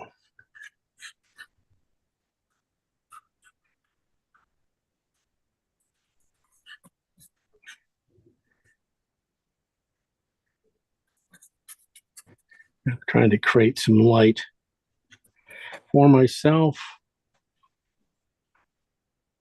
I don't want this class to end too soon, so that's too. I'm just, I'm trying to suck up some time here, right? That's the whole idea. No, just trying to keep it interesting, and this is the way I would have done. I do it if I'm painting at home. I'm painting on my own too. All right, then I go jump down here now. Now I'm going to clean that brush out. I do got a little bit of yellow in it, but it should be okay. I'm going to, start back up here, the same place I was. I'm going to try to start phthalo green on this side and white, or alizarin up in probably pretty high key. I'm going to go to the high key. I'm not going to go to the midtones. I don't need a midtones. I'm going to start pretty high key. These are like, ooh, that's a little bit, it's not high key. It looks high key. It's just not right, I don't think. Yeah, I am probably, yeah, I'm down here at 8. I need some more white in those two colors. And that's let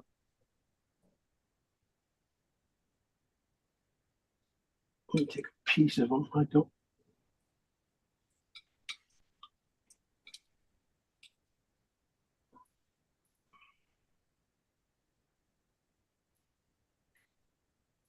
This might be better.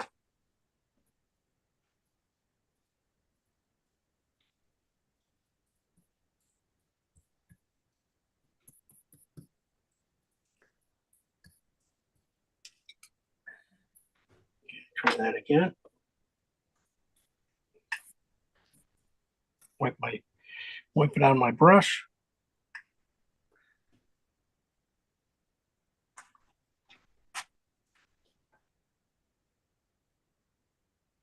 Yeah, that's a lot closer. So I'm going to start with the blue and work my way across, and then I'm going to end up being pink on the outside, or pink more on the purple side, the alizarin side, as I go.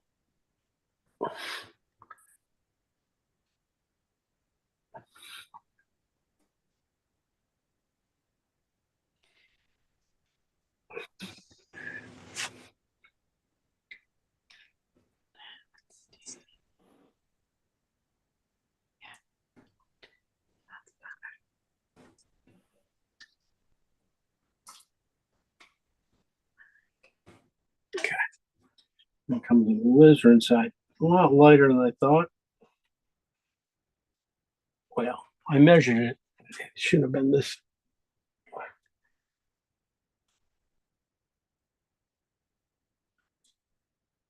So I'm just going to work the alizarin back a little bit. Might be just.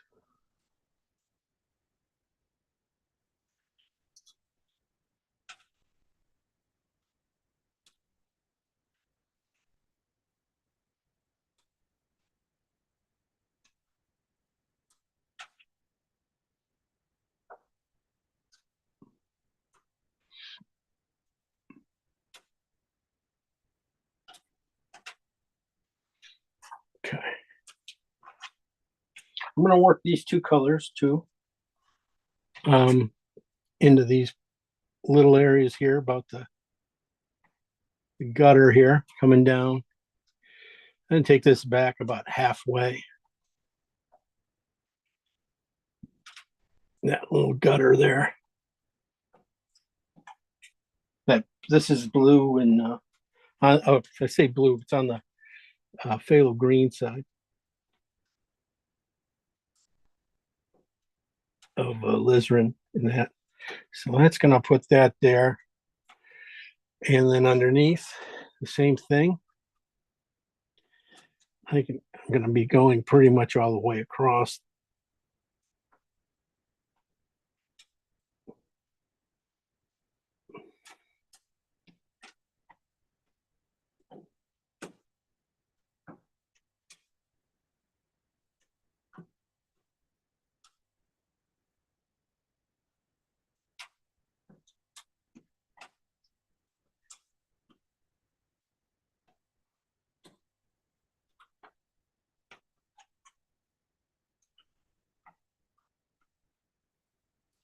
See, even that, I thought I could get away with it.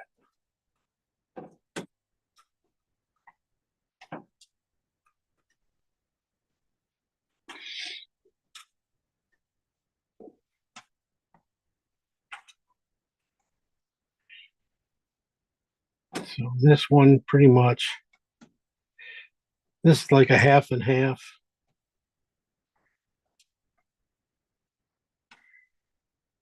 Spot. So it's blue and then it goes to ochre.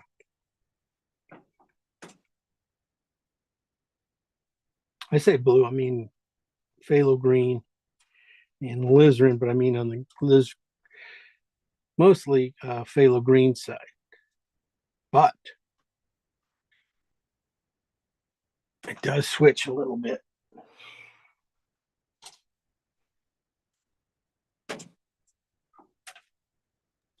Are you making that darker down there? That looks bluer to me. I added a lot more a white to the color right in here. I was like a value. This is the value I was making it, and found out it was just Too dark. too dark. I was instead of Oh, being no. 7, it's probably more of a 5, I would say. Because that column looks darker blue to me on the video than the top of the house. It is slightly dark. It is slightly darker. Yes, right. Okay. Good. So video is working. Yeah. This few areas up here, and here got a need. The reason is that's the alizarin side, basically. That's up here, right in here is the alizarin side. For some reason, that alizarin cools off the green enough, and it just lightens it and just feels lighter. That's what I was going to do right here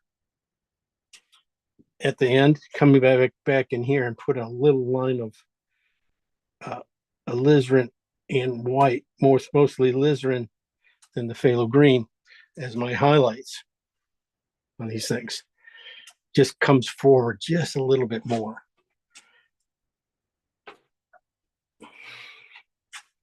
And even back in here.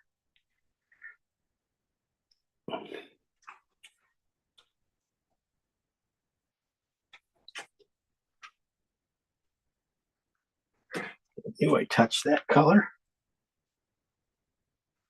Sorry.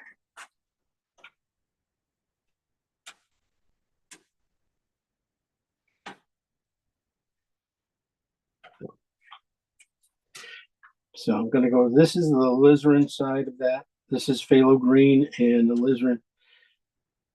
These colors basically are right there. That should be a 5. Yeah. Okay. They are like a step. I made them a step and a half too light, too dark. Because this is the dark part of that, this color. And you can just see there's color. You can see that this has, color to it. You go a little lighter, you start to lose that.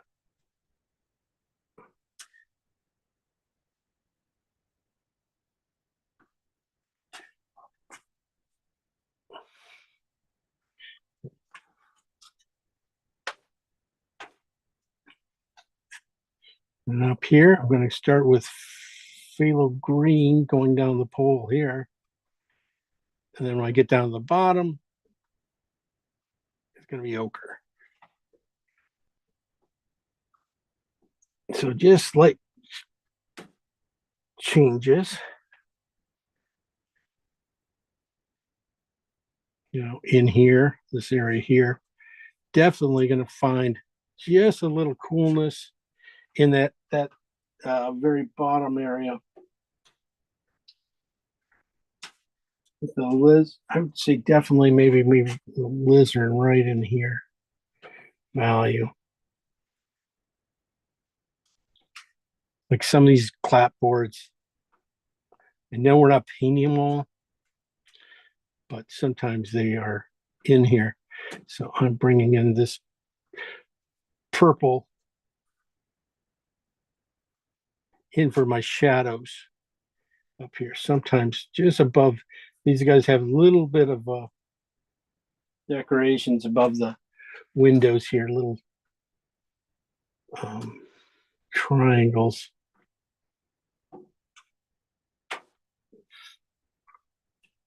So I'm just thinking about that, thinking about getting this over a little bit farther.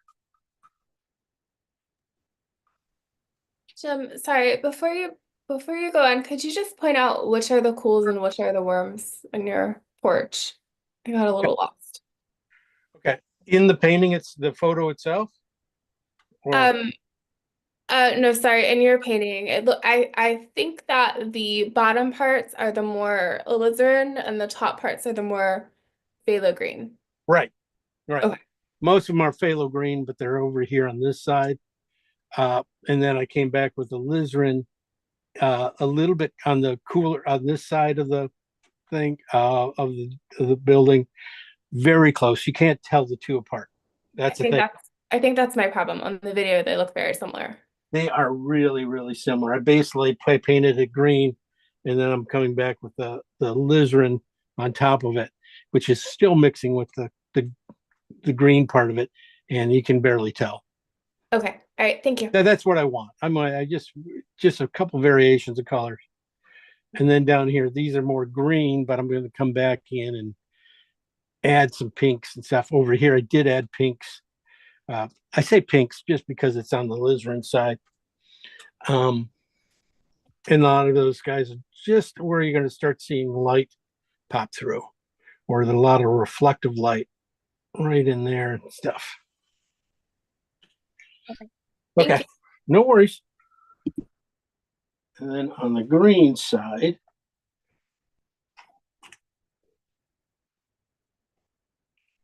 in the middle of this thing, there's a little bit of hint of green going through there, and right against in between these hydrangea bulbs, there are blossoms right in here. There's just a little bit of more green, alizarin out of phthalo green showing through for me.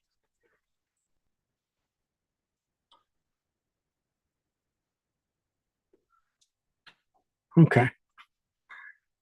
I'm going to go to the ochre side now of this color.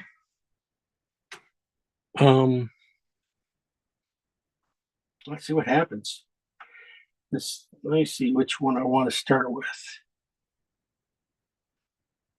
This is blue and orange. I'm going to kind of, I might be able to get away without using my midtones too much. Yeah, got to be in there. No. I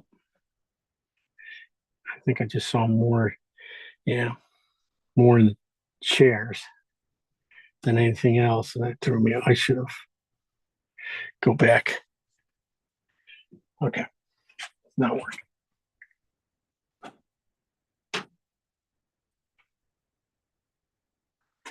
All right. Thin out.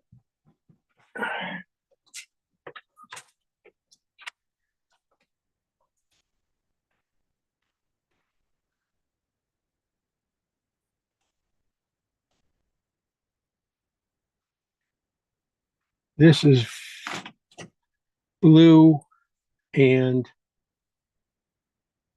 cat orange. I'm going to shove this up there.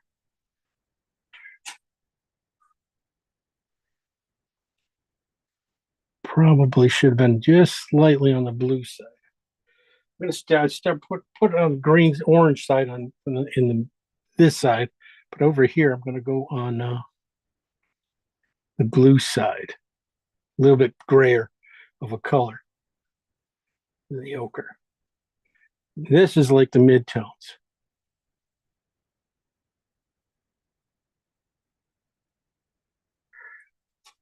And I'm going to run it down and start to try to see the light, where it's bending, going through here. What color is that, Jim? This is blue and orange. This is on the I did the orange side over here. Over where? Orange with just a little bit, with a little bit of white, probably about a 6-ish right in here. And then over here in the middle one section in between here, losing light. So I decided to go with more of the blue side of it. So, but it's, it's really still on the very orange side.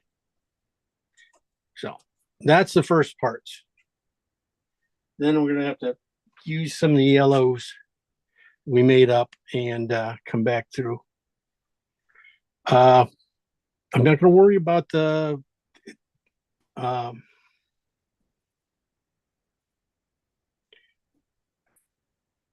chairs right away.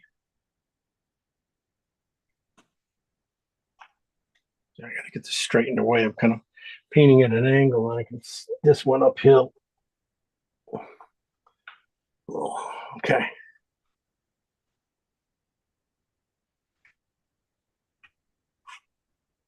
Yeah, I'm jumping around a little bit. This is one of these ones that you're going to be making a lot of adjustments with as you go. Because we are really kind of close in pinks and reds and oranges.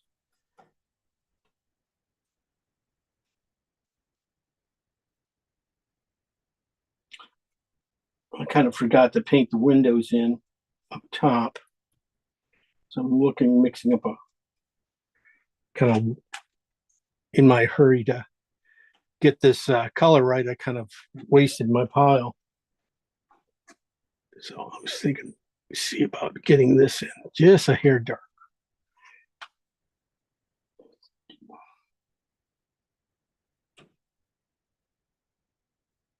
So this is phthalo green and alizarin I'm putting in right now, just to put in the windows. And it's, like I said, about an 8 value with, I said 8. No, it's not an 8 anymore. I mixed everything a little bit dark today. I'm going to keep it at a 7.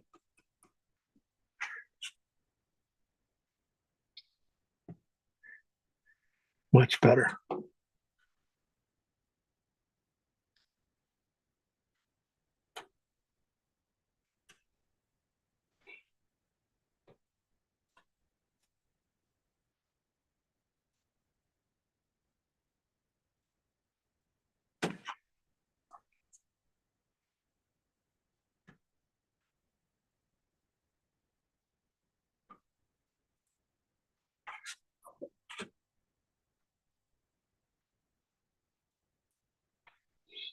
Okay. Now I'm going to go back in and with this is oxide red and green. Little green. Just a hair of white in it. Should be a lot less than what I have here. It's kind of a dark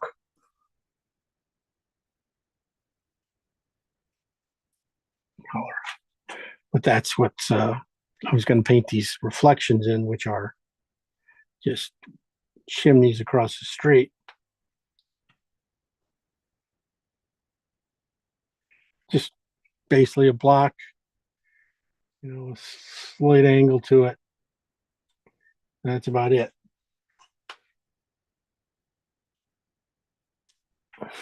That's over here. It's just a mark down to the spot. Okay.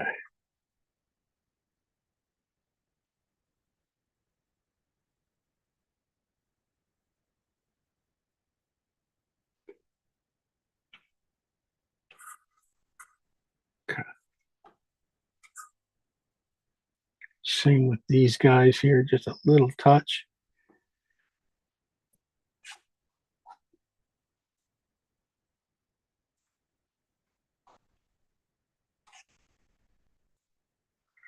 I'm gonna shoot down. I gotta do a little bit of See if I can get these some curtains in, not so they're not too bright. I'm going to be jumping down to the lighter colors real quick. This is basically phthalo green and oxide reds. Not too bright. What I want to do is put it in halfway in this thing, then just twist my brush as I come down into a triangle. Then I get all the. Now I'm coming back and put the lines in. I got the basic tones, and now I can put the lines in between.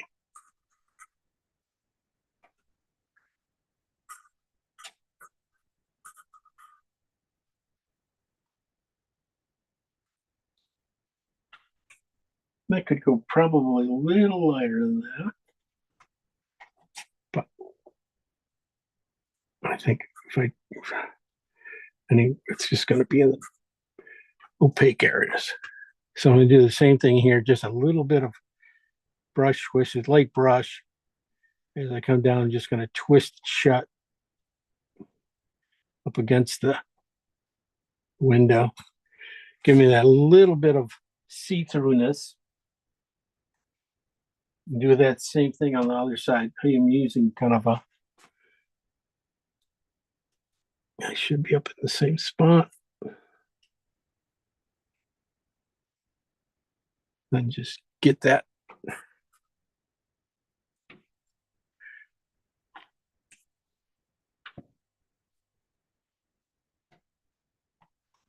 I'm going to use the same color and try it up top here too on these windows. Could go just a little lighter. Let me try this.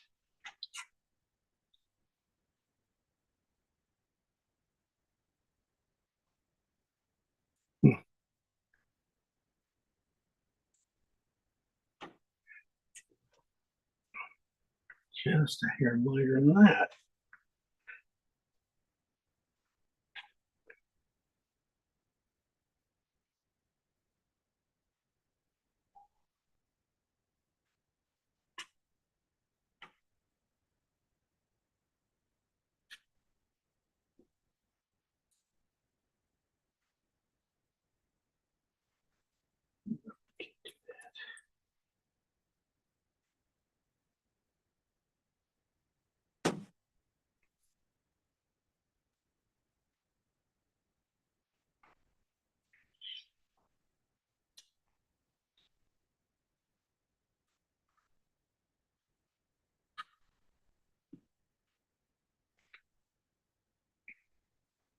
So just hitting a few things in the windows, just to get them out of the way.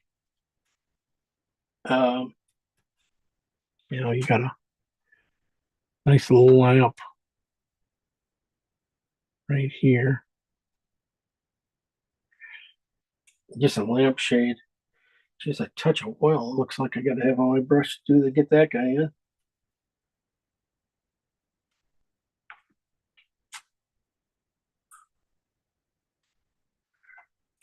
Guess I got to have paint too.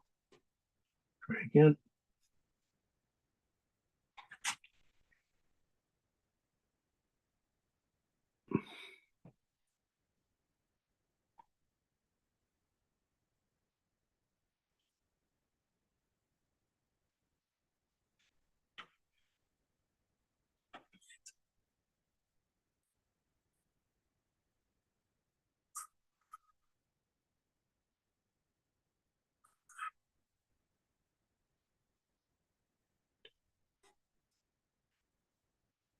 I should have made that like a leg, one of those leg lamps. Could have done that. Should have been funny. Yeah, real funny. Go back now and let me see. This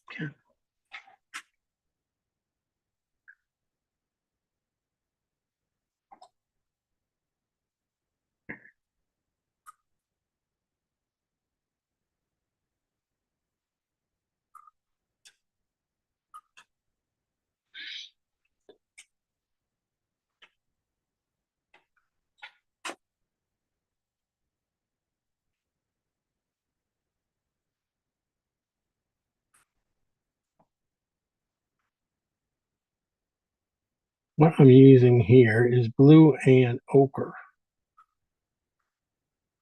on the ochre side. I'm gonna lighten that down.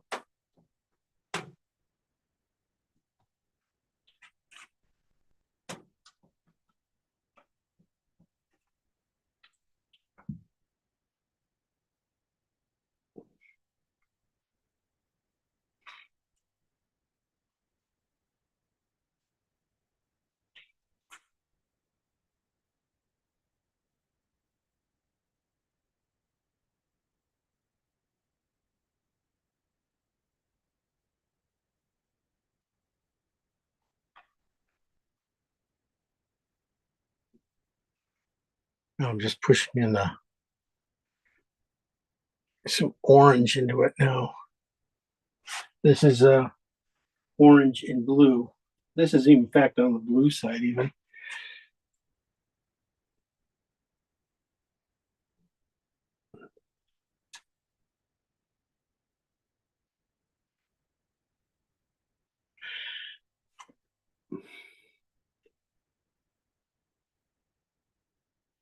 It has a lot of white in it, so I'm gonna come back with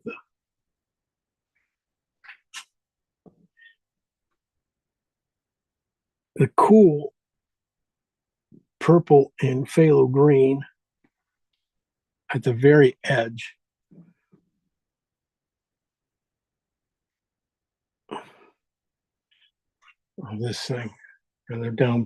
Basically, this warmth here is being framed by these cools.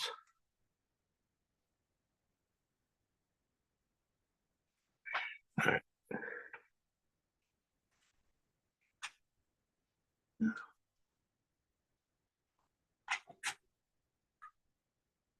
Just, oh boy, that was close. Just a little too dark. What I'm going to do is just space out my strokes here a little bit.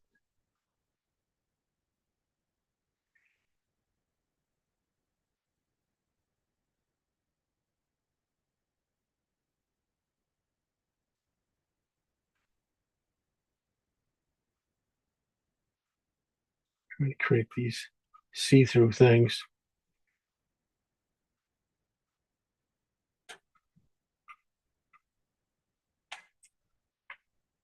I was thinking about doing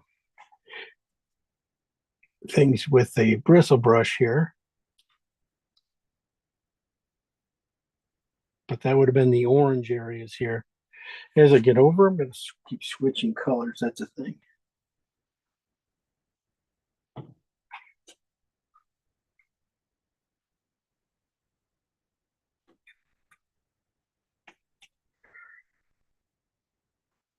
When I get about halfway coming through here, bring back this color I'm going to switch to is a green. It's oxide red and phthalo green all the way down. And then this is on the green side. And I'm bringing that back in about halfway. So I went with blue, green, and white all the way across, lightening it up as I got halfway. And then I'm coming back with the phthalo green, the green and the warm oxide red into it. But it's on the really on the green side. Over here, it gets messed up pretty good, but I'm staying with the green, warm green in there.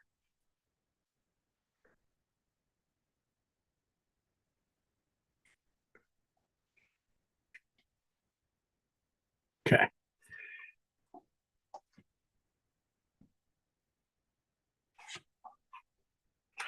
I want to finish making those things, all I gotta do is probably hit this little line above that, connect them all, and down below.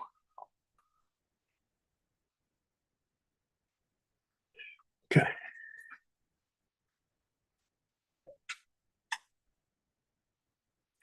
Okay, before I put in the chairs, I want to finish the working in here. I was just trying to get to some lighter colors here.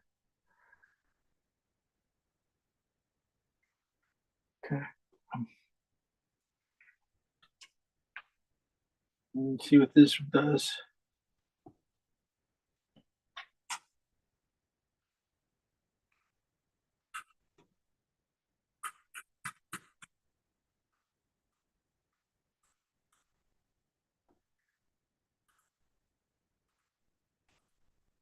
Starting from below, I'm going with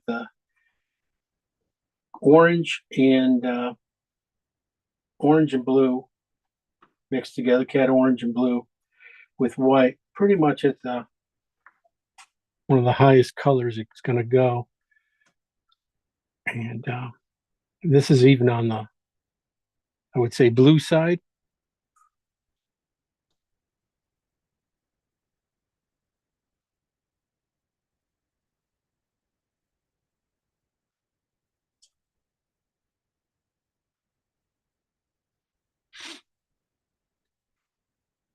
I'm going to bring that over into here too.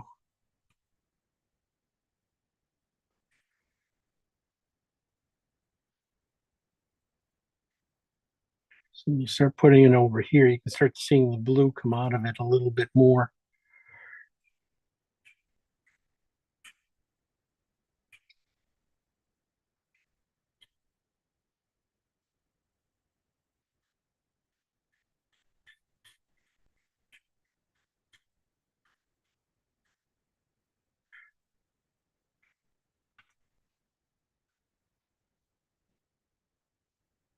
Okay. Now,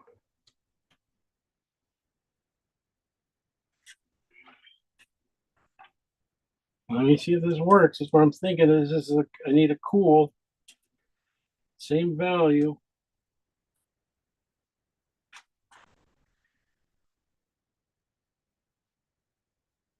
Well, that would work if it was the same value, it's just a little bit darker. So it's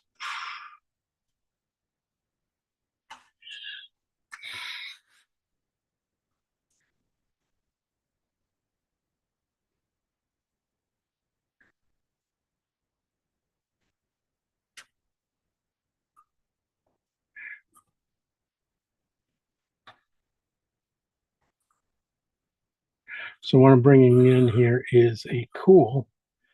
This is alizarin and phthalo green, high key at the same value that I just put in that yellow. And what it's going to do is should just start to vibrate.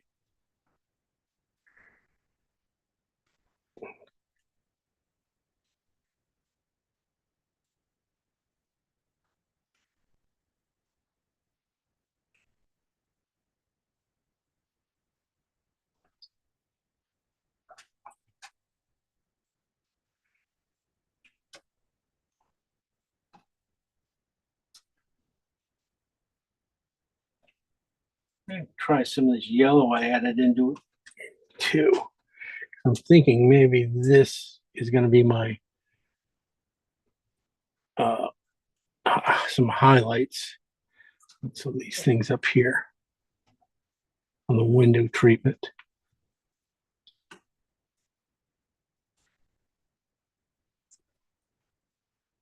Oh, thinking. So I gotta keep these lines straight.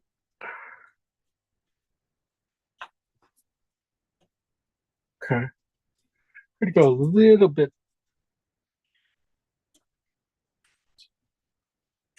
Here's a little warmer in here. So there's a little more yellow added. So I'm gonna go down to the colors where I added yellow to these pieces.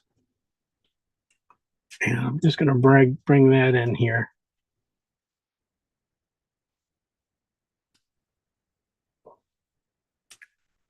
Just adjust it to a little more warmth.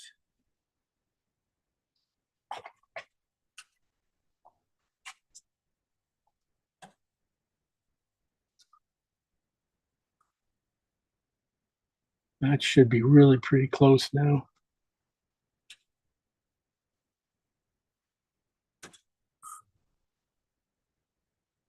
I'm gonna bring it down, but you know.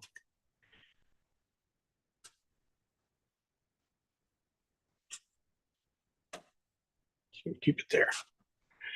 All right, so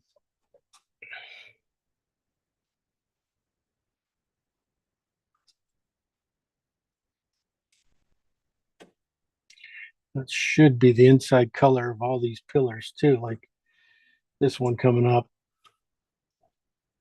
Should be from right in here too.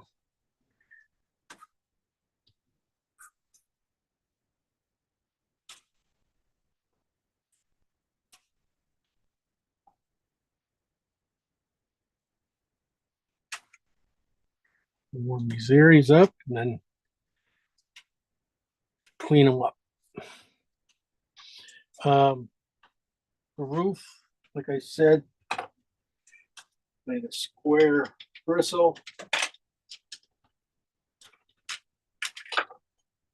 So what do we use? Okay.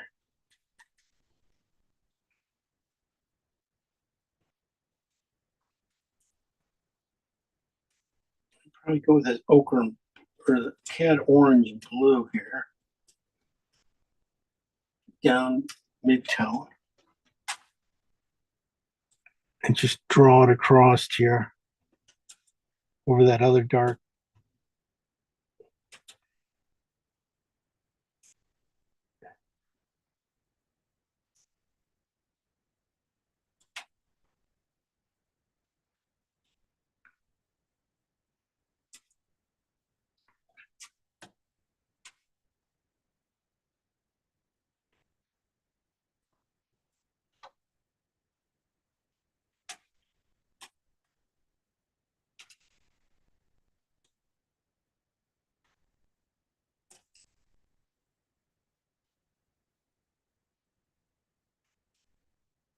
I could go just a little lighter than that.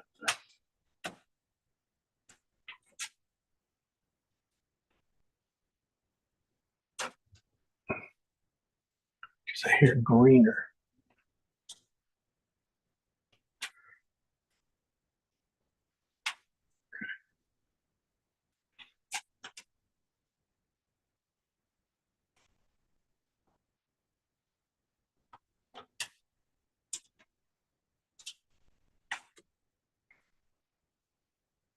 Close enough.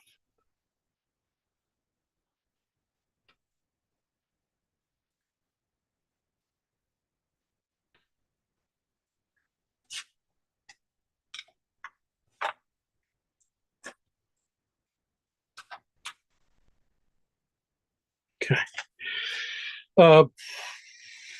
Like I said, I'll put in one of these guys real quick for you. I'm gonna switch down to like a bristle brush for putting in these chairs. Definitely gonna work for the orange side first. You know, the back end here, just this one here.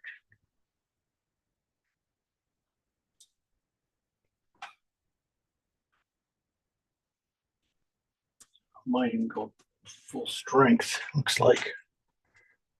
Orange to draw it in. Yeah, since it's mixing with everything on here, so it's almost full strength. And the arm.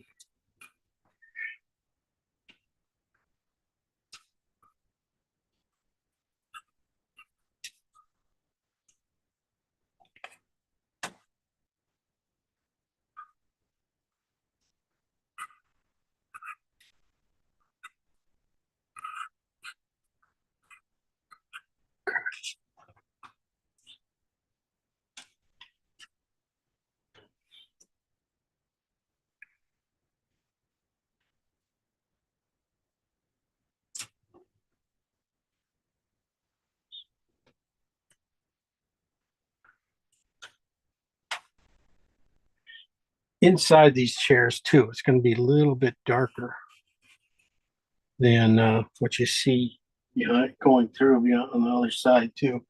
So like in here, just tone it down in between your arc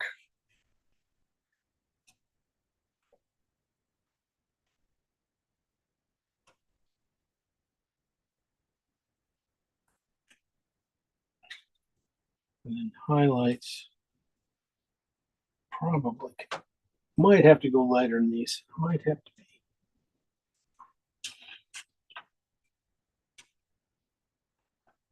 be. Yeah, that's what I thought.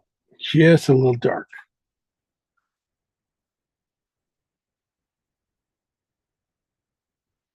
This one again. This is phthalo green and ochre, or blue and ochre.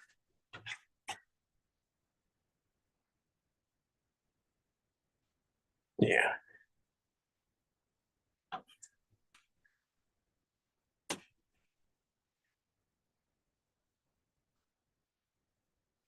So over here, you can find the orange is the structure a lot of times. Blue is just bluish purples and stuff. Not that heavily into this thing. All right. I did go over. I'm sorry, guys.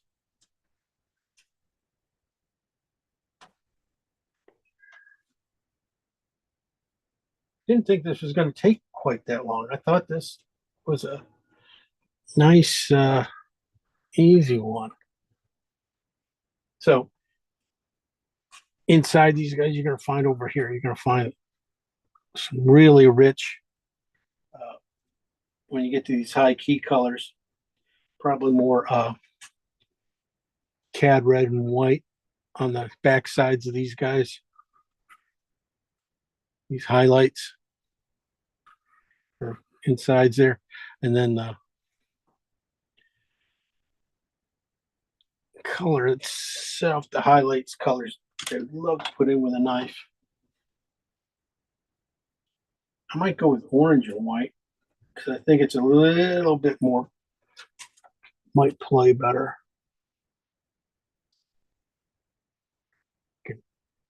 Just put it in.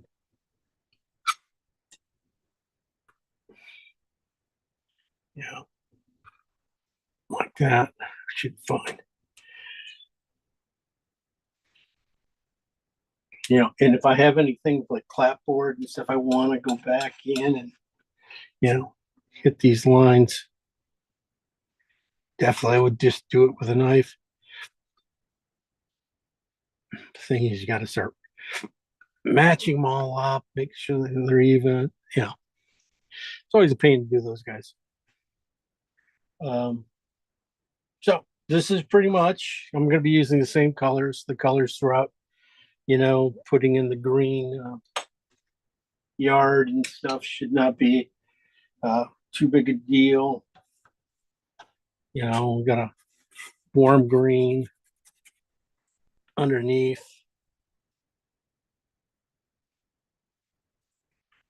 Cooler green backside.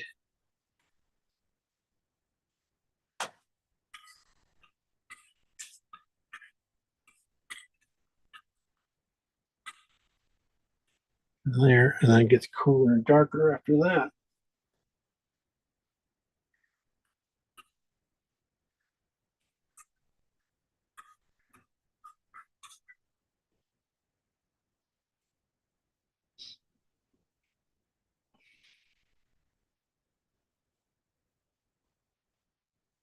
All right, we're done.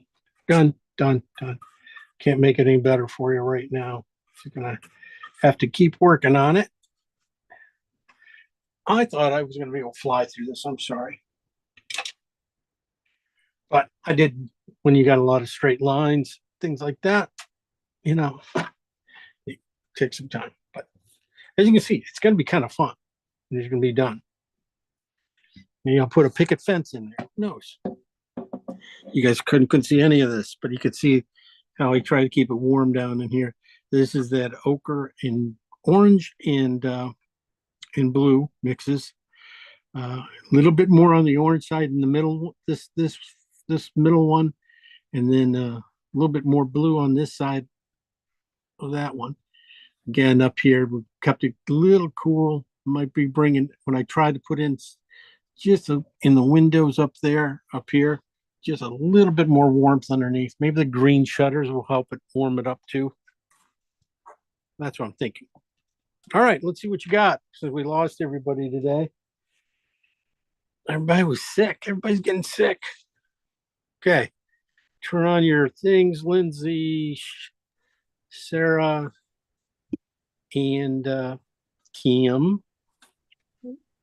Okay, who's up first? Kim's up first up there. Name popped up. Me? Is that what you Yes, said? that's you. Oh, okay, me. Let's see if I can turn this around without. So do you getting- have your own studio there now? Is this- No, I have here, it's hysterical. I have a little kitchen cabinet that I built to and it's got a kind of pull-out drawer. for all your paint and- stuff? Yeah, for all my paint stuff. And there It is. is. it is. Oh, that's a nice start. That's really, really quite nice. Yeah. Thank you. Okay, bring it down a little bit. Yeah, I'm gonna pick it up and Oh, okay. try to show it to you because I think that's better than trying to zoom in here. Let's see. Let's do it the usual way. Okay, there you go. Okay. You There got you some go. really nice changes of warmth going on there. I love the way you put in the chairs. That was nice, simple, clean strokes. I think you probably do need the hydrangea a little bit in Oh there. yeah, it's not even in there. Okay, okay. Good job. I like the really, really, I love seeing all the colors coming through on that roof there. You got the oranges, the darks, and the little bit pale green in there going over top of it. Very nice. Great way to keep that going. Top window's probably too dark. Yeah, everything's too dark up there still. Okay, okay. So when you get those adjusted, you'll be fine. I'm not happy with the color in the porch. I've played around with ochres and putting sienna in and it's yellow and it's still not quite right, I don't think. Okay, okay. Yeah, I even see you put in some of that green, the white and phthalo green and alizarin in there too. Yeah. Sometimes that sometimes kicks it up a notch. I think you I know. might carry on with that. I think that made it better. It did make it better. It's more interesting. It almost feels a little green though. You want to be on the more alizarin side. Right. Okay. Yeah, the building itself looks good. Just good job on that. And it'll be nice to see you again. This is a nice, really good one for you. Thank All you. right. Okay. Lindsay, you're up. Then we got Cindy and Sarah. Mine's too dark as well. The porch is that. Yeah, it's a little dark. I mean that in it, but I'm just taking consideration that it's backlit. You don't have Yeah. any light on it. Can you Oh. tilt it to the side just a hair and see if we can get any light on it? There you go. Yeah, because I know you didn't paint it that dark, No. right? It is dark, but it's not as dark as it looks. That's what I was thinking. Yeah. Otherwise, the structure jumps out of you really good. I think color wise, yeah. If you're just watch that just in case you might be a step or so. If you listen too well to me, yeah, you're gonna find out I was a step or two today dark. I'm trying not to get too bright on that house, because it's so dominant, and trying to keep it in control, and sometimes just overcompensated. Keep going. That's going to look. I think a lot of it, the darkness comes from just behind it. When you lighten that up with the color, the oranges and the greens going to those trees back there, you're gonna the whole thing will lighten up a lot. Yeah, I agree. It's just too dark. Yeah. It's adjustments. Always adjustments. Good job, Lindsay. Thank you. All right, Cindy, what did you do? Cindy, you around? I'm on. Yeah. What's that sign? I don't know what. You got the that- back. You got the back of something. Oh, Okay, there you go. well, you kind of lost me today because my colors turned out a whole lot different than yours. mine are more orangey in here, so I gotta scrape that all Oh, out. no, no. Don't have to scrape that off. You're doing, Well, it's so orange, it should be more yellowy, so. yeah, you're not done yet. You're not done yet. Keep the reds. Just, work a little more orange into that area. You don't have to change it that much. Sometimes you'll find out that you hit a few spots and you change the whole area. So try to Okay.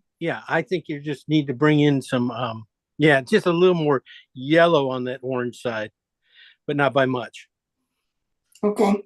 And And then yeah, my blues, my colors really suck today. I mean, I'm trying to I follow think, you, but there's not enough difference in them. But I'm yeah, working on it. I'll work on I it. like the green, the cool top part is right. The light This where your part? hand is, where your hand is, that's really right. I would say coming down on the building, you might have to go a little bit stronger in color. Did you paint that yet with the pink, the blues and greens? And, The poles, no, I gave one little coat, but it's not the right color in my okay, opinion. So I gotta redo that. all right, okay. Structure looks good though. The structure's drawing looks good. I think it's, really, to everybody, it's just adjustments now. I think that it should, drawing looks in the right order. Just moving the colors around and get them in the right spots. Values, a couple changes in values. I think it could go a little bit stronger yet in the underneath on the porch areas and stuff too. Down in here? Or Some of the blue down here greens. or up? Yeah. The blue greens and the phthalo green and alizarin mixes definitely down in there. They could go stronger. I think you got it really right on the left side top banister part of the porch Up here? on Or the the other other- side. That one? Okay. That one little line there. You got one purple. That's the right value. That's the right one to use. Are you talking about over here? I'm talking right there. That one. Yeah. Okay. That spot. That Okay. can go, that can do, that's the value you want to catch for most of that area down in there. Okay. And even on the poles going up of the porch. So, Okay. all right. All Look right. for good. that. That's the right value. That's a Thank good you. value. Okay. Sarah Taylor, coming to see Sarah Taylor. Look at yours. Whoa, Sarah. It's adorable. Wow. Sarah, I love the way you painted that. That has It's guts. true. See, now that's the color I like underneath. That's sort of it's yellow. That's pretty. I like it. Sarah, that's gorgeous. I love your mark making. It's fabulous so far. Don't screw it up. Don't screw it up, Sarah. Sarah, nice. Yeah, you haven't put hardly anything into it. Any of the full colors and stuff, and it's gorgeous. Love the looseness. Really is nice. Thank you. That's a really great take on painting houses, just like that. I really like the way that feels. That's like effortless, and that's beautiful. Okay, now screw it up, and you will be fine. So, where do you want to go from here, Sarah? Well, I still need to put the chairs in. Right. And I obviously the trees need to be lightened up. The color on the roof looks too purple, so I gotta adjust the. Yeah. If it's up to you. It's up to you. Yeah. It's kind of hard to tell right here. I wouldn't make I can't make that decision from here for you, help you out. But the other stuff looks really fabulous. Really even, just has a nice feel to it. Congrats. I love Good that. job. Good job, Sarah. Yeah, Sarah. It's just you got the cool up top, the warm underneath, and it's working really neat. Good job on that. Yeah, finish those chairs and then put all the people in. I don't know. People in the chairs. Then you gotta make it hard for you. Yep, yep. Okay. Congrats. That's great. I want to see that one. Okay, thank you. All right. Yeah, guys, post online so we can see each other's work. Yeah. I've seen Sarah does it. Sarah Lindsay, does it, yeah. Lindsay doesn't. And Kim doesn't. Yeah, I don't have a Facebook account, and I really only get to paint on the weekends with my job, so I never finish paintings. Takes me Okay. 2 months. Hey, no, just want to make sure you're not too shy or anything about this stuff. We're always, we always like to give ideas and tell you how great it is, usually on Facebook for us. I don't blame you not having a Facebook account. Well, the good thing about yours is it's a private group, so you can, Yeah, only we see it. We don't it's only us chickens who see it. That's right. Yeah, we can say stuff and that's it. And run away. Is this when's our last session with this? I feel I like was it, just next yeah, week is yeah. the last one. And then, then we won't start up again until probably mid March. I might have I'll try to get a free one in there for you guys in between, because I don't want you to, I don't want, like, 3 weeks is a long time for you guys to not paint. If you, keep painting, go back and finish some of these or start some new ones if you want to. If there's a Monday night one you've seen you want to see paint, let me know. I can probably send it to you. Just to keep you busy. That's all. That's the idea. Yeah, I don't want you guys causing troubles. There's enough of that elsewhere. We're using this to be content. Just trying, just trying. I'd Anyway, like to paint the library. You know that one. yeah, That yeah. was a cool one. It was different. Oh, if you want to paint that, yeah, I can get you that. Or Great. I do have another one on that sort of theme, but I didn't want to hit you guys too hard with something. What? That's funny, Jim. You hit us with a lot of stuff that's hard. Everything's hard, I guess, when you think about it. If you thought it was easy, then you're probably, it's probably not right. So, that's what the guy said. If you think painting's easy, then then it's not right. So that's okay. We'll stay there. Anyway, so next week is our last week. We will paint probably something really simple. No. God, help me. It'll probably end up being so hard, it'll keep you busy for 3 weeks to paint. Okay? We'll try. We'll see what we have. If you guys have any interests, besides, you want the library, I could do the library. If you want, I did it. you did it. I know you did it. I know. You've been doing 2 classes here. No, I've hardly keeping painted. yourself busy. You're keeping yourself busy. Oh. But if you guys want, if there's anything else you guys find of interest, you want to tell me right now, I can look for it for the week. Landscape, animal. Well, I like landscapes, but Okay. So I don't know what everybody else likes. Okay. Well, this was supposed to be sort of a landscape, but it is a building, city scene, that kind of stuff. Anyway, but yeah, we'll be starting up again pretty soon in end of March, near middle of March.